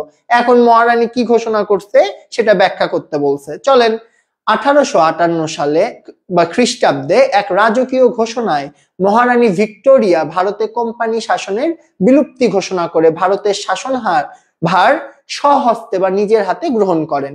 এই রাজকীয় ঘোষণায় মহারানী বলেন যে ইতোপূর্বে কোম্পানি তাদের শাসনামলে ভারতীয় শাসক এবং রাজন্যবর্গ রাজাবর্গ বা যারা রাজা ছিল তাদের সাথে সেসব বিষয়ে চুক্তি সম্পাদন এবং প্রতিশ্রুতি প্রদান করেছেন, সেগুলো সযত্নে পালিত হবে। যত চুক্তি হয়েছে এগুলোকে যত্নের সাথে কি করা হবে? পালন করা হবে। দেন চুক্তি ঘোষণায় আরো বলা হয়, ব্রিটিশ প্রজাদের মতোই বর্ণ গোত্র নির্বিশেষে সকল ভারতীয় প্রজাকে তাদের শিক্ষাগত যোগ্যতার ভিত্তিতে সরকারি চাকরিতে নিয়োগ দেওয়া হবে। ভারতীয় জনসাধারণের স্ব ধর্মীয় বিশ্বাসের প্রতি শ্রদ্ধা ও সহিষ্ণুতা প্রদর্শন করা হবে। তার মানে এখানে কি বললো? যে এর আগে যারা ক্ষমতায় ছিল তারা যে সকল রাজা বা সম্রাটের সাথে যে সকল চুক্তি করেছিল সেগুলো খুব যত্নের সাথে পালন করা হবে। তারপর দ্বিতীয় বিষয় চাকরির বিষয় বলল, যে চাকরি বাকরির ক্ষেত্রে যার যা শিক্ষা বা যোগ্যতার ভিত্তিতে তাদেরকে চাকরি দেওয়া হবে। 3 নাম্বার বিষয় তিনি কি বলল? যে যার ধর্ম পালন করবে এখানে সহিষ্ণুতা বা ধৈর্যের যে পরিচিতি সেটা কিন্তু দেয়া হবে। তারপরে আসেন,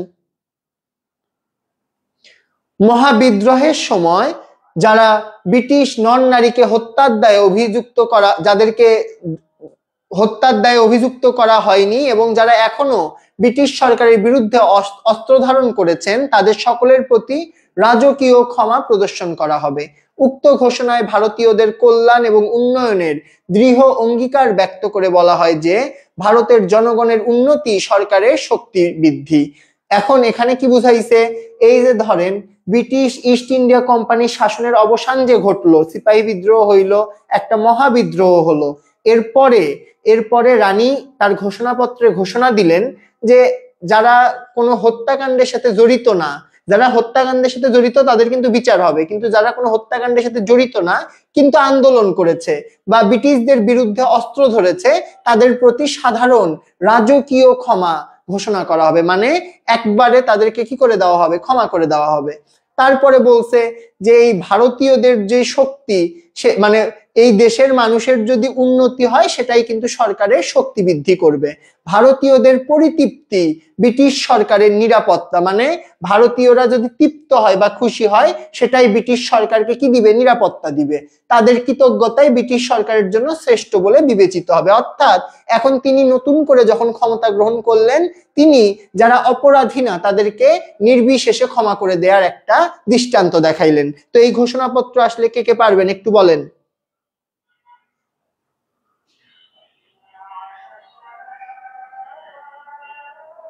একটু বলেন এটা আসলে কে কে পারবেন? গ নাম্বারে এটা আসলে কে কে পারবেন একটু বলেন।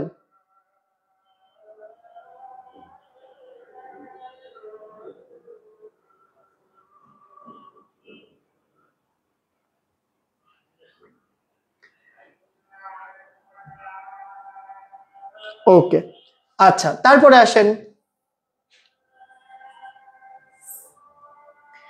1858 সালে মহারানীর ঘোষণা দ্বারা ইস্ট ইন্ডিয়া কোম্পানির শাসনের অবসান ঘটার ফলে কি কি পরিবর্তন সাধিত হয়, উদ্দীপকের আলোকে বর্ণনা করো। এখন আমরা ঘোষণাপত্র দেখলাম, এখন এই ঘোষণার ফলে কি কি পরিবর্তন হয় সেটা আমাদেরকে দেখতে বলতেছে। চলেন আমরা একটু সেটা নিয়ে আলোচনা করি। 1858 সালে মহারানীর ঘোষণা দ্বারা ইস্ট ইন্ডিয়া কোম্পানির শাসনের অবসান ঘটার ফলে ভারতের শাসন ব্যবস্থায় ব্যাপক পরিবর্তন সাধিত হয়। তারপরে আমরা ডেট সহ দেখি 1858 সালের 2রা আগস্ট ব্রিটিশ পার্লামেন্টে এক আইন পাশ করে ভারতের শাসনভার কাকে দেওয়া হয়, সরাসরি ইংল্যান্ডের মহারানী ভিক্টোরিয়ার হাতে অর্পণ করা হয়। কোম্পানির পরিচালক বোর্ড অফ কন্ট্রোলের পরিবর্তে ব্রিটিশ ক্যাবিনেট মানে কি, সাংসদ, মন্ত্রীদের মধ্য থেকে একজনকে ভারত সচিবের পদে নিযুক্ত করেন এবং তিনি কতজন সদস্য, 15 সদস্য বিশিষ্ট একটি কাউন্সিলের মাধ্যমে বা সাহায্যে ভারতের শাসন কার্য পরিচালনা করবেন স্থির হয় বা সিদ্ধান্ত নেওয়া হয়। ব্রিটিশ সিংহাসনের প্রতিনিধি হিসেবে গভর্নর জেনারেলকে ভাইসরয় বা রাজ প্রতিনিধি নিযুক্ত করা হয়। তাইলে দেখেন গভর্নর জেনারেলকে কি করা হয়, ভাইসরয় অথবা রাজ প্রতিনিধি বা রাজার প্রতিনিধি নির্ধারণ করা হয়। তাহলে এখন আমাকে বলেন ভাইসরয় কারা? যারা গভর্নর ছিলেন, গভর্নর জেনারেল দায়িত্ব পালন করছিলেন, তারা কি ছিল? তারাই ছিল ভাইসরয় কিংবা রাজ প্রতিনিধি বা রাজার প্রতিনিধি। জি জি ভাই, সমস্যা নেই, পানিটা নিয়ে থাকলে ওকে। একটু এখন আমাকে বলেন, একটু বলেন এই পর্যন্ত ক্লিয়ার কিনা? ওকে, কোন অধ্যায় থেকে কয়টা সৃজনশীল আসবে সেটা বলে দিব, একটু পরে বলে দিব। আপনারা একটু মনোযোগ দিয়ে আর কিছুক্ষণ টাইম একটু আপনারা ধৈর্য ধরেন, এবং যারা ক্লাসে নতুন আসছেন তারা একটু অবশ্যই রিঅ্যাক্ট দিয়ে ক্লাসটি শেয়ার করেন যাতে আপনারা ক্লাসের স্লাইডটি ক্লাস শেষে পেয়ে যান। ওকে, ব্রিটিশ মহারানী শাসনভার গ্রহণ করার ফলে ভারতের জনগণ কোম্পানির নির্যাতন নিষ্পেষণ থেকে মুক্তি লাভ করে এবং সর্বক্ষেত্রে সুযোগ সুবিধা লাভ করে বা বৃদ্ধি পায়। সমাজ ব্যবস্থা থেকে রাষ্ট্র ব্যবস্থা পর্যন্ত এবং শিক্ষা ব্যবস্থা থেকে রাজনীতি পর্যন্ত সর্বস্থানে ভারতের অংশগ্রহণ বৃদ্ধি পাওয়া শুরু করে। মানে যেটা বললাম, প্রথম 100 বছর আপনাদের বইয়ে 2টা টার্ম আছে যে এই ব্রিটিশরা আমাদেরকে প্রায় 200 বছর শাসন করেছে, আর এক্সাক্ট আমি যদি নাম্বার বলি 190 বছর শাসন করেছে। তার মধ্যে প্রথম 100 বছর এই কোম্পানি বা ব্রিটিশ ইস্ট ইন্ডিয়া কোম্পানি অনেক বেশি নির্যাতন, নিপীড়ন, নিষ্পেষণ চালিয়েছে, কিন্তু শেষ 90 বছরে রানী ভিক্টোরিয়া কিন্তু কি করেন? রানী ভিক্টোরিয়া কিন্তু অনেক বেশি ভারতের জন্য সবকিছু লিবারেল করে দেয় বা মুক্ত করে দেয়, ভারতবাসীরা অনেক বেশি সুযোগ সুবিধা পায়। এরপরে দেখেন আমরা চলে আসি 4র্থ অধ্যায়, পাকিস্তানি আমলে বাংলা ভাষা এবং ভাষা আন্দোলন এবং এর গতি প্রকৃতি। তার আগে আপনাদেরকে একটু আমি বলে দেই কোন অধ্যায় থেকে আপনারা কয়টি কোশ্চেন কমন পাবেন, একটু লিখে নেবেন খাতায়। আজকে আমি এই প্রথম যেই অধ্যায়গুলো নিয়ে আপনাদের সাথে আলোচনা করলাম, প্রথম, তৃতীয় এবং চতুর্থ মানে করতেছি এবং অনগোয়িং চলবে, এগুলো আমি বলে দেই। দেখেন প্রথম অধ্যায় এবং তৃতীয় অধ্যায়ের মধ্যে একটা আন্তঃসম্পর্ক আছে, এটা আপনারা জানেন। তৃতীয় অধ্যায় থেকে আপনারা ইন্ডিভিজুয়াল একটা প্রশ্ন পাবেন, প্রথম অধ্যায় থেকে আপনারা ইন্ডিভিজুয়াল একটা প্রশ্ন পাবেন, এবং এই দুইটা মিলে আবার একটা প্রশ্ন পাবেন। মানে দেখা যাচ্ছে গ একটার ঘ একটার, তার মানে এই দুইটা মিলে আপনারা কমপক্ষে 3টা কোশ্চেন পাবেনই, ফর শিওর পাবেন। অর্থাৎ প্রথম অধ্যায় আর তৃতীয় অধ্যায় পড়লে আপনি 3টা থেকে প্রায় 4টার মতো কোশ্চেন কমন পাবেন, এবং চতুর্থ অধ্যায় থেকে আপনি 2টা কোশ্চেন কমন পাবেন। তার মানে এই 3 অধ্যায় থেকে আপনার মোটামুটি আশা করা যায় 4টা থেকে 5টা কোশ্চেন আপনার কমন আসবে। সুতরাং একটু ভালো করে এই অধ্যায়গুলো আপনাদের পড়তে হবে, এবং মানে ইতিহাসের যে ইয়েটা আসবে আপনাদের, মানে সৃজনশীল আসবে, এগুলো আপনাদের যেটুকু জ্ঞান আছে সেগুলো দিয়ে আপনারা বানায় লিখতে পারবেন, কিন্তু যে ইনফরমেশন গুলো আমি আপনাদের সাথে শেয়ার করলাম, সেই তথ্যগুলো যদি আপনারা ইনপুট করেন, আপনাদের কাহিনীর সাথে যখন একটা সাল থাকে, তথ্য থাকে, ডাটা থাকে, উপাত্ত থাকে, তখন কিন্তু সেটার গ্রহণযোগ্যতা বেড়ে যায়, টিচাররা কিন্তু তখন নাম্বার বেশি দেয়। ওকে,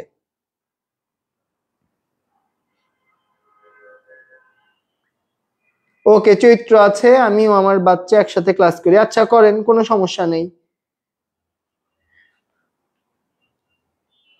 তারপরে আসেন, আমরা পূর্ব বাংলার রাজনৈতিক অবস্থা দেখি। ঠিক আছে, পাকিস্তান স্বাধীনতা লাভ করে কবে?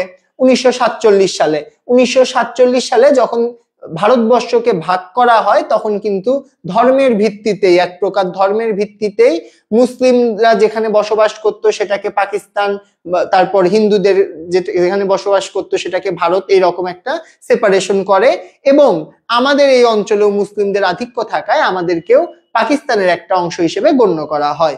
এরপরে পূর্ব বাংলার রাজনৈতিক অবস্থা যদি আমরা কিছু এমসিকিউ এর দিকে খেয়াল করি, এই এমসিকিউ গুলো পরীক্ষায় প্রচন্ড পরিমাণ আসে, এবং এই চতুর্থ অধ্যায় থেকে আপনারা অনেক বেশি এমসিকিউ পাবেন। ঠিক আছে, এই চতুর্থ অধ্যায় থেকে আপনারা অনেক অনেক এমসিকিউ পাবেন। ওকে,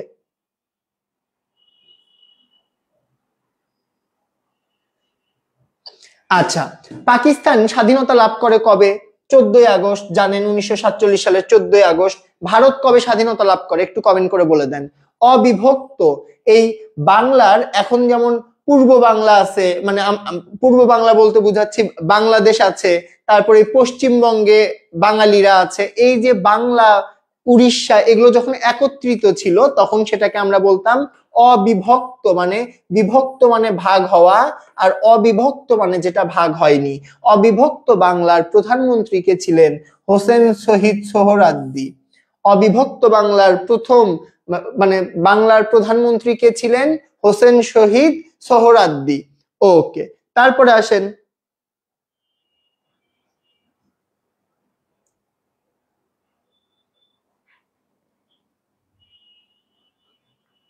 আচ্ছা, তারপরে আসেন, ভাষা আন্দোলনের সময় পূর্ব বাংলার মুখ্যমন্ত্রী কে ছিলেন? নুরুল আমিন।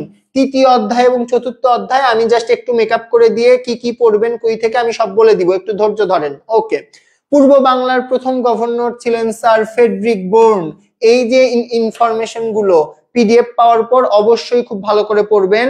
প্রথম কেন্দ্রীয় মন্ত্রিসভায়, পাকিস্তানের প্রথম কেন্দ্রীয় মন্ত্রিসভায় বাঙালি সদস্য ছিল 2 জন। এগুলো প্রত্যেকটা এমসিকিউ কিন্তু গুরুত্বপূর্ণ। ওকে, তারপরে আসেন, পূর্ব বাংলার অর্থনৈতিক এবং শাসনতান্ত্রিক অবস্থা, এই অধ্যায় থেকে আপনাদের কি প্রশ্ন আসবে আমি বলি। এই অধ্যায় থেকে তৎকালীন সময় পূর্ব পাকিস্তান এবং পশ্চিম পাকিস্তানের যে বৈষম্য লিখে নেন,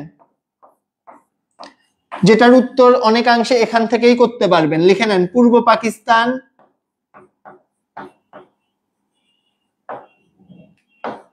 ভার্সেস পশ্চিম পাকিস্তানের যে বৈষম্য, এই বৈষম্যটা এই স্লাইড থেকে অ্যান্সার করতে পারবেন। এরপরের স্লাইডেরও কিছু অংশ আসবে। যেমন দেখেন, পূর্ব পাকিস্তানের গ্রামীণ আর্থিক কাঠামো নির্ভরশীল ছিল কিসের উপর? কৃষির উপরে। দেশ রক্ষা বাহিনীর সদর দপ্তর কই ছিল? পশ্চিম পাকিস্তানে। করাচি থেকে পাকিস্তানের রাজধানী স্থানান্তর করা হয় কোথায়? ইসলামাবাদ। তারপরে বাঙালি সরকারি চাকরিতে সুবিধা করতে পারেনি বাংলাকে রাষ্ট্রভাষার স্বীকৃতি না দেওয়ার ফলে। ইসলামাবাদের উন্নয়নে 1961 সালে ব্যয় করা হয়েছিল 3000 মিলিয়ন টাকা, আর ঢাকার উন্নয়নে 1961 সালে ব্যয় করা হয়েছিল 250 মিলিয়ন টাকা।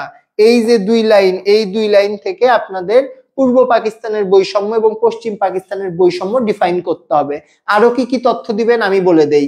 আপনাদের বইয়ে আছে যে এই পূর্ব পাকিস্তান থেকে কত টাকা আয় করত, পশ্চিম পাকিস্তান থেকে কত টাকা আয় করত, এই তথ্যগুলো দিবেন।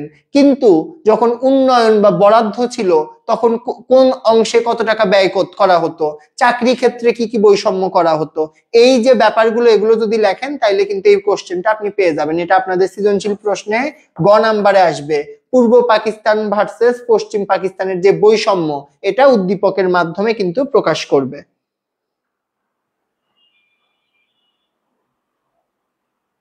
একটু আমাকে বলেন এই পর্যন্ত ক্লিয়ার কিনা? এই পর্যন্ত কোনো কোশ্চেন আছে? এই পর্যন্ত কোনো কোশ্চেন, এনিথিং?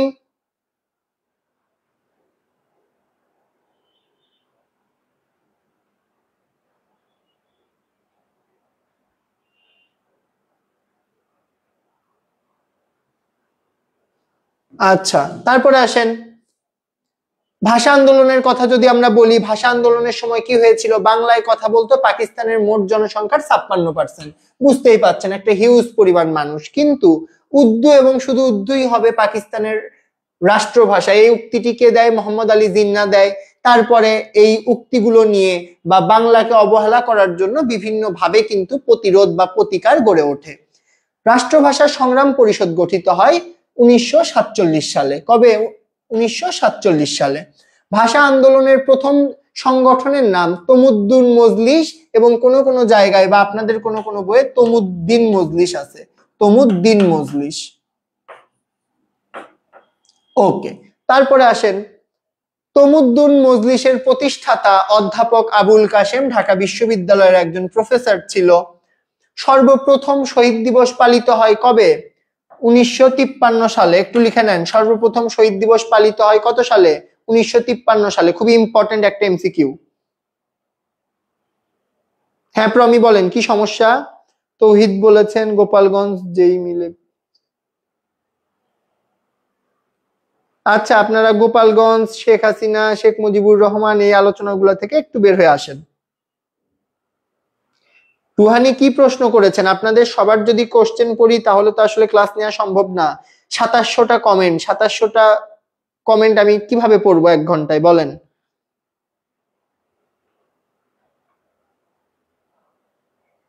আচ্ছা, তারপরে আসেন বর্ধমান হাউসের বর্তমান নাম কি? বাংলা একাডেমি। তারপরে রাষ্ট্রভাষা সংগ্রাম পরিষদের আহ্বায়ক ছিলেন অধ্যাপক নুরুল ভুইয়া। কি? রাষ্ট্রভাষা সংগ্রাম পরিষদের আহ্বায়ক কে ছিলেন? অধ্যাপক নুরুল ভুইয়া। তারপরে চলে আসেন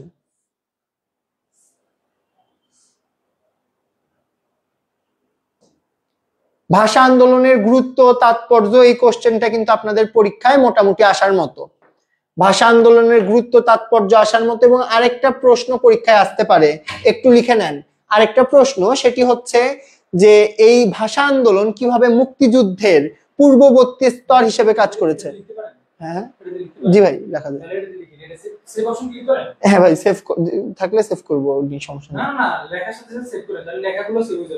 ও আচ্ছা, ঠিক আছে। আচ্ছা ভাই, ঠিক আছে, তাহলে এটা দিয়ে দিচ্ছি। আচ্ছা, যেটা বললাম, তো দেখেন যে জিনিসটা আপনাদের সাথে শেয়ার করলাম যে এই ভাষা আন্দোলনের মাধ্যমেই বাঙালি জাতীয়তাবাদ চেতনার উত্থান হয়েছিল, এই কোশ্চেন। এবং এই সেম কোশ্চেনটা এটাই, যে ভাষা আন্দোলনই মুক্তিযুদ্ধের বা স্বাধীনতা যুদ্ধের চালিকা শক্তি। এরকম কোশ্চেন আসলে কিন্তু আপনারা বিভিন্ন ইনফরমেশনের মাধ্যমে এটা তুলে ধরতে পারেন। এই কোশ্চেনটা কিন্তু পরীক্ষায় আসবে।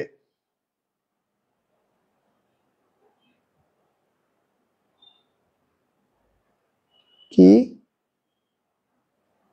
পিডিএফ দেওয়া হবে, যারা ক্লাস শেয়ার করেছেন, করে শেয়ার ডান লিখেছেন, সবাই পিডিএফ পাবেন। পিডিএফ নিয়ে টেনশন করার কিচ্ছু নাই।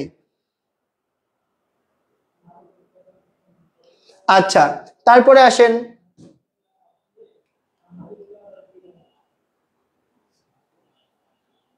এবং এই যে ডাটাগুলো, এই যে ইনফরমেশন গুলো, এটা আমি আপনাদের বারবার যেটা বলতেছি যে এই ডাটাগুলো কিন্তু এক এক বই এক এক রকম ইনফরমেশন আছে। আপনার হাতে একটা বই আছে, আপনি সেই বই দেখে যেই তথ্যকে আপনার মানে আপনি যেটা দেখেছেন আপনার মনে হচ্ছে এটাই হয়তো সত্য, বাট ইতিহাস যখন পড়বেন আপনার বিভিন্ন রেফারেন্সে বিভিন্ন রকমের কিন্তু আপনারা তথ্য দেখতে পারবেন। সেম জিনিস 4 বইয়ে 4 রকম তথ্য আছে, আপনি আপনার বইয়েরটা মুখস্থ করেন, এটা বড় কোনো হেডেকের বিষয় না। ওকে, তারপরে আসেন আন্তর্জাতিক মাতৃভাষা দিবস পালিত হয় কবে? 21শে ফেব্রুয়ারি। সকলেই জানেন বাংলাদেশের রাজনৈতিক বিবর্তনের প্রথম পদক্ষেপ ভাষা আন্দোলন। এটাই কিন্তু গ নাম্বারের একটা কোশ্চেন আসতে পারে, যেটা বললাম। তারপরে আসেন ভাষা আন্দোলন, বাংলা ভাষা আন্তর্জাতিক মর্যাদা লাভ করে কবে? 1999 সালে। খুবই ইম্পর্টেন্ট একটা এমসিকিউ, খুবই ইম্পর্টেন্ট এমসিকিউ। তারপরে আসেন এই বাংলাকে আন্তর্জাতিক মাতৃভাষার স্বীকৃতি দেয় কে? ইউনেস্কো। ওকে, এই দুইটা একটু লিখে নিয়ে ডান বলে দেন।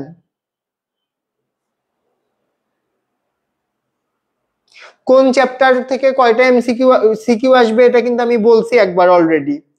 ওকে, তারপরে আসেন ওকে, এখন আমরা যদি প্রথম শহীদের কথা বলি, এটাও কিন্তু এমসিকিউ আসার মতো। ভাষা আন্দোলনের প্রথম শহীদ কে? রফিক। তারপরে দেখেন আব্দুস সালাম মারা যায় কবে? 7 এপ্রিল 1952। তো এই ইনফরমেশন গুলো পড়েন। আব্দুল বরকত স্টুডেন্ট ছিলেন ঢাকা বিশ্ববিদ্যালয়ের। শফিউর রহমান জন্মগ্রহণ করেছিলেন হুগলি জেলায়। এবং ভাষা আন্দোলনের সর্বকনিষ্ঠ শহীদ বা তালিকায় 8 বছরের নাবালকের নাম কি? ওহিউল্লাহ। তিনি কেমনে মারা গেছে জানেন?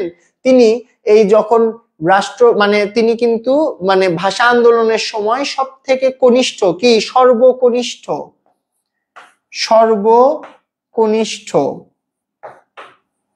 শহীদ। ওকে, তারপরে আসেন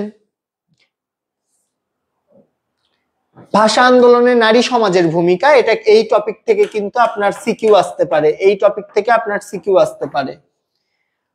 ভাষা কন্যা বলা হয় কাকে? নাদিরা বেগম। এগুলো সবগুলো এমসিকিউ আসার মতো, সিকিউ তো আসতেই পারে কিন্তু এমসিকিউ এর জন্য খুব গুরুত্বপূর্ণ। নারায়ণগঞ্জে ভাষা আন্দোলনের নেত্রী কে ছিলেন? মমতাজ বেগম।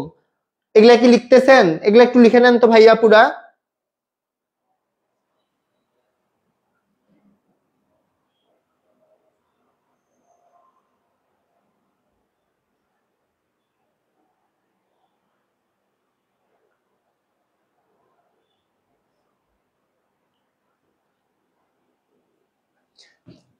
একজন লিখছে ঢাকা বিশ্ববিদ্যালয় প্রতিষ্ঠিত হয় কবে, আরেকজন লিখছে 1924 সালে। আসলেই কিছু বলবো না, ঠিক আছে। মমতাজ বেগম প্রধান শিক্ষিকা ছিলেন কোথাকার? Narayanganj Morgan high school. বরিশালে মহিলারা শোভাযাত্রা করেন, সেটার নেতৃত্ব দেয় কে? মিসেস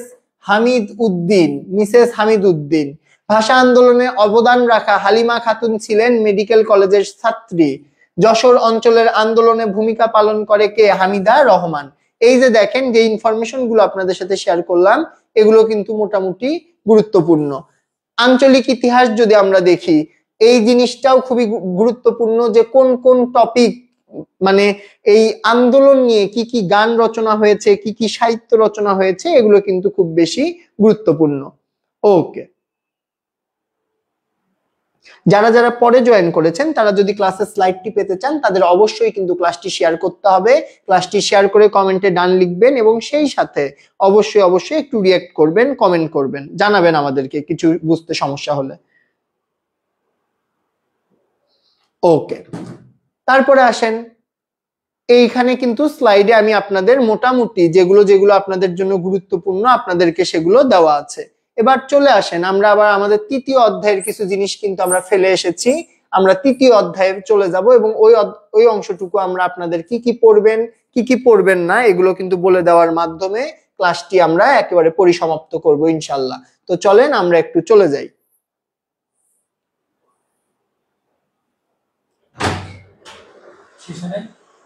ভাই 5 মিনিট লাগবে, সমস্যা নেই ভাই, একটু স্লো রেসপন্স করে। স্লো রেসপন্স করে আপনি সেভ দি বাইরে যান, সেভ দেন, সেভ অপশন ক্লিক করেন। আচ্ছা, চলে আসছি। ওকে, তো দেখেন আপনারা তৃতীয় অধ্যায়ের কি কি পড়বেন আমি বলে দিচ্ছি আপনাদের। তৃতীয় অধ্যায়ের মধ্যে আপনার কিন্তু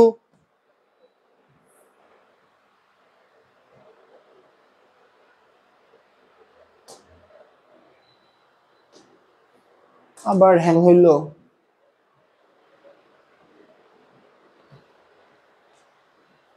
পাচ্ছেন না পুরো স্লাইডটাই গেল না, এটাও যাচ্ছে না,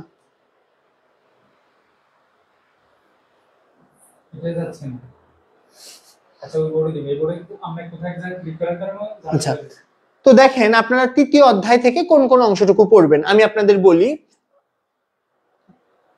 আমরা কোথায় গেছে আমলে পেছনে দিই,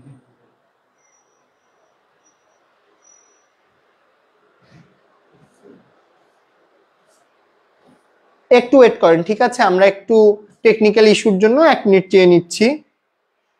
না, এবার শেখ মুজিবুর রহমানকে নিয়ে খুবই কম প্রশ্ন আসবে, ঠিক আছে? তো মোটামুটি আপনারা ওই অধ্যায়গুলো স্কিপ করতে পারেন।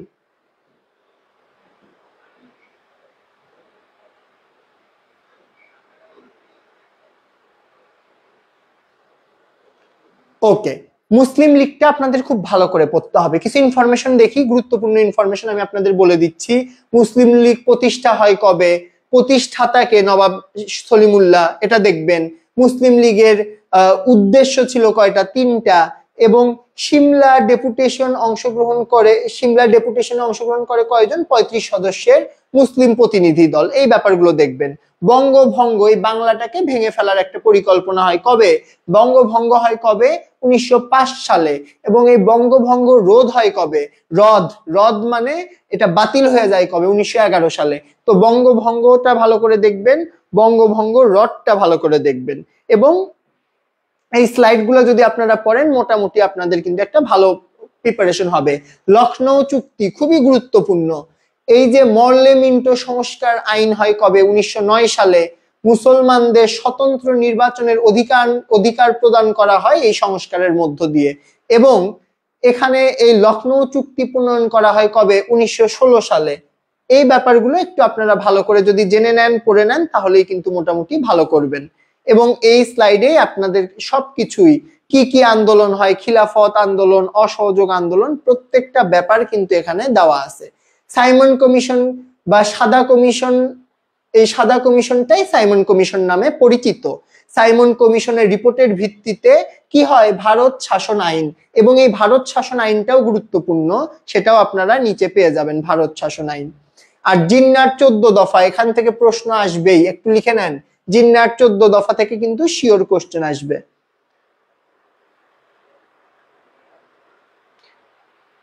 ওকে, তারপরে আসেন মুসলিম লীগের পক্ষে নেহেরু রিপোর্টে সংশোধনী প্রস্তাব আনা হয় কবে, 1928 সালে। জিন্না 14 দফা পেশ করেন দিল্লিতে। জিন্নার 14 দফায় ফুটে উঠেছে মুসলমানদের স্বাতন্ত্র বা মুসলমানরা যে স্বতন্ত্র ভাবে থাকবে এটা। জিন্নার প্রস্তাব অনুযায়ী ভবিষ্যৎ শাসনতন্ত্র হবে কি পদ্ধতিতে, ফেডারেল পদ্ধতিতে। গোল টেবিল বৈঠক থেকে এমসিকিউ আসবে, কিন্তু আহামরি এখান থেকে কোশ্চেন পাবেন না। ভারত শাসন আইন থেকেও এমসিকিউ আসবে, গুরুত্বপূর্ণ, এটা আপনারা একটু দেখে নেবেন। লাহোর প্রস্তাব খুবই খুবই খুবই গুরুত্বপূর্ণ। লাহোর প্রস্তাব দেখেন, ভারতে প্রাদেশিক স্বায়ত্ত শাসন কার্যকর হয় 1937 সালে। এই প্রস্তাব পাশ হয় 1900 কত সালে, 40 সালে। উপস্থাপন করেন একে ফজলুল হক। লাহোর প্রস্তাবের অপর নাম কি, পাকিস্তান প্রস্তাব। আচ্ছা, দ্বিজাতি তত্ত্বের প্রবক্তা ছিলেন মোহাম্মদ আলী জিন্না। এরপরে আসেন কৃষক প্রজা পার্টির নেতাকে একে ফজলুল হক। তো যেই টপিকগুলো বললাম, এই স্লাইডটা আপনারা শেয়ার করার মাধ্যমে কালেক্ট করবেন এবং অবশ্যই অবশ্যই এগুলো পড়বেন। ইনশাআল্লাহ আপনাদের প্রথম 3 অধ্যায় থেকে এখানে কোশ্চেন পেয়ে যাবেন। সবার জন্য অসংখ্য শুভকামনা জানিয়ে এবং আগামীকালের ক্লাসে আমন্ত্রণ জানিয়ে আজকের ক্লাসটা কিন্তু এখানে শেষ করছি। আসসালামু আলাইকুম।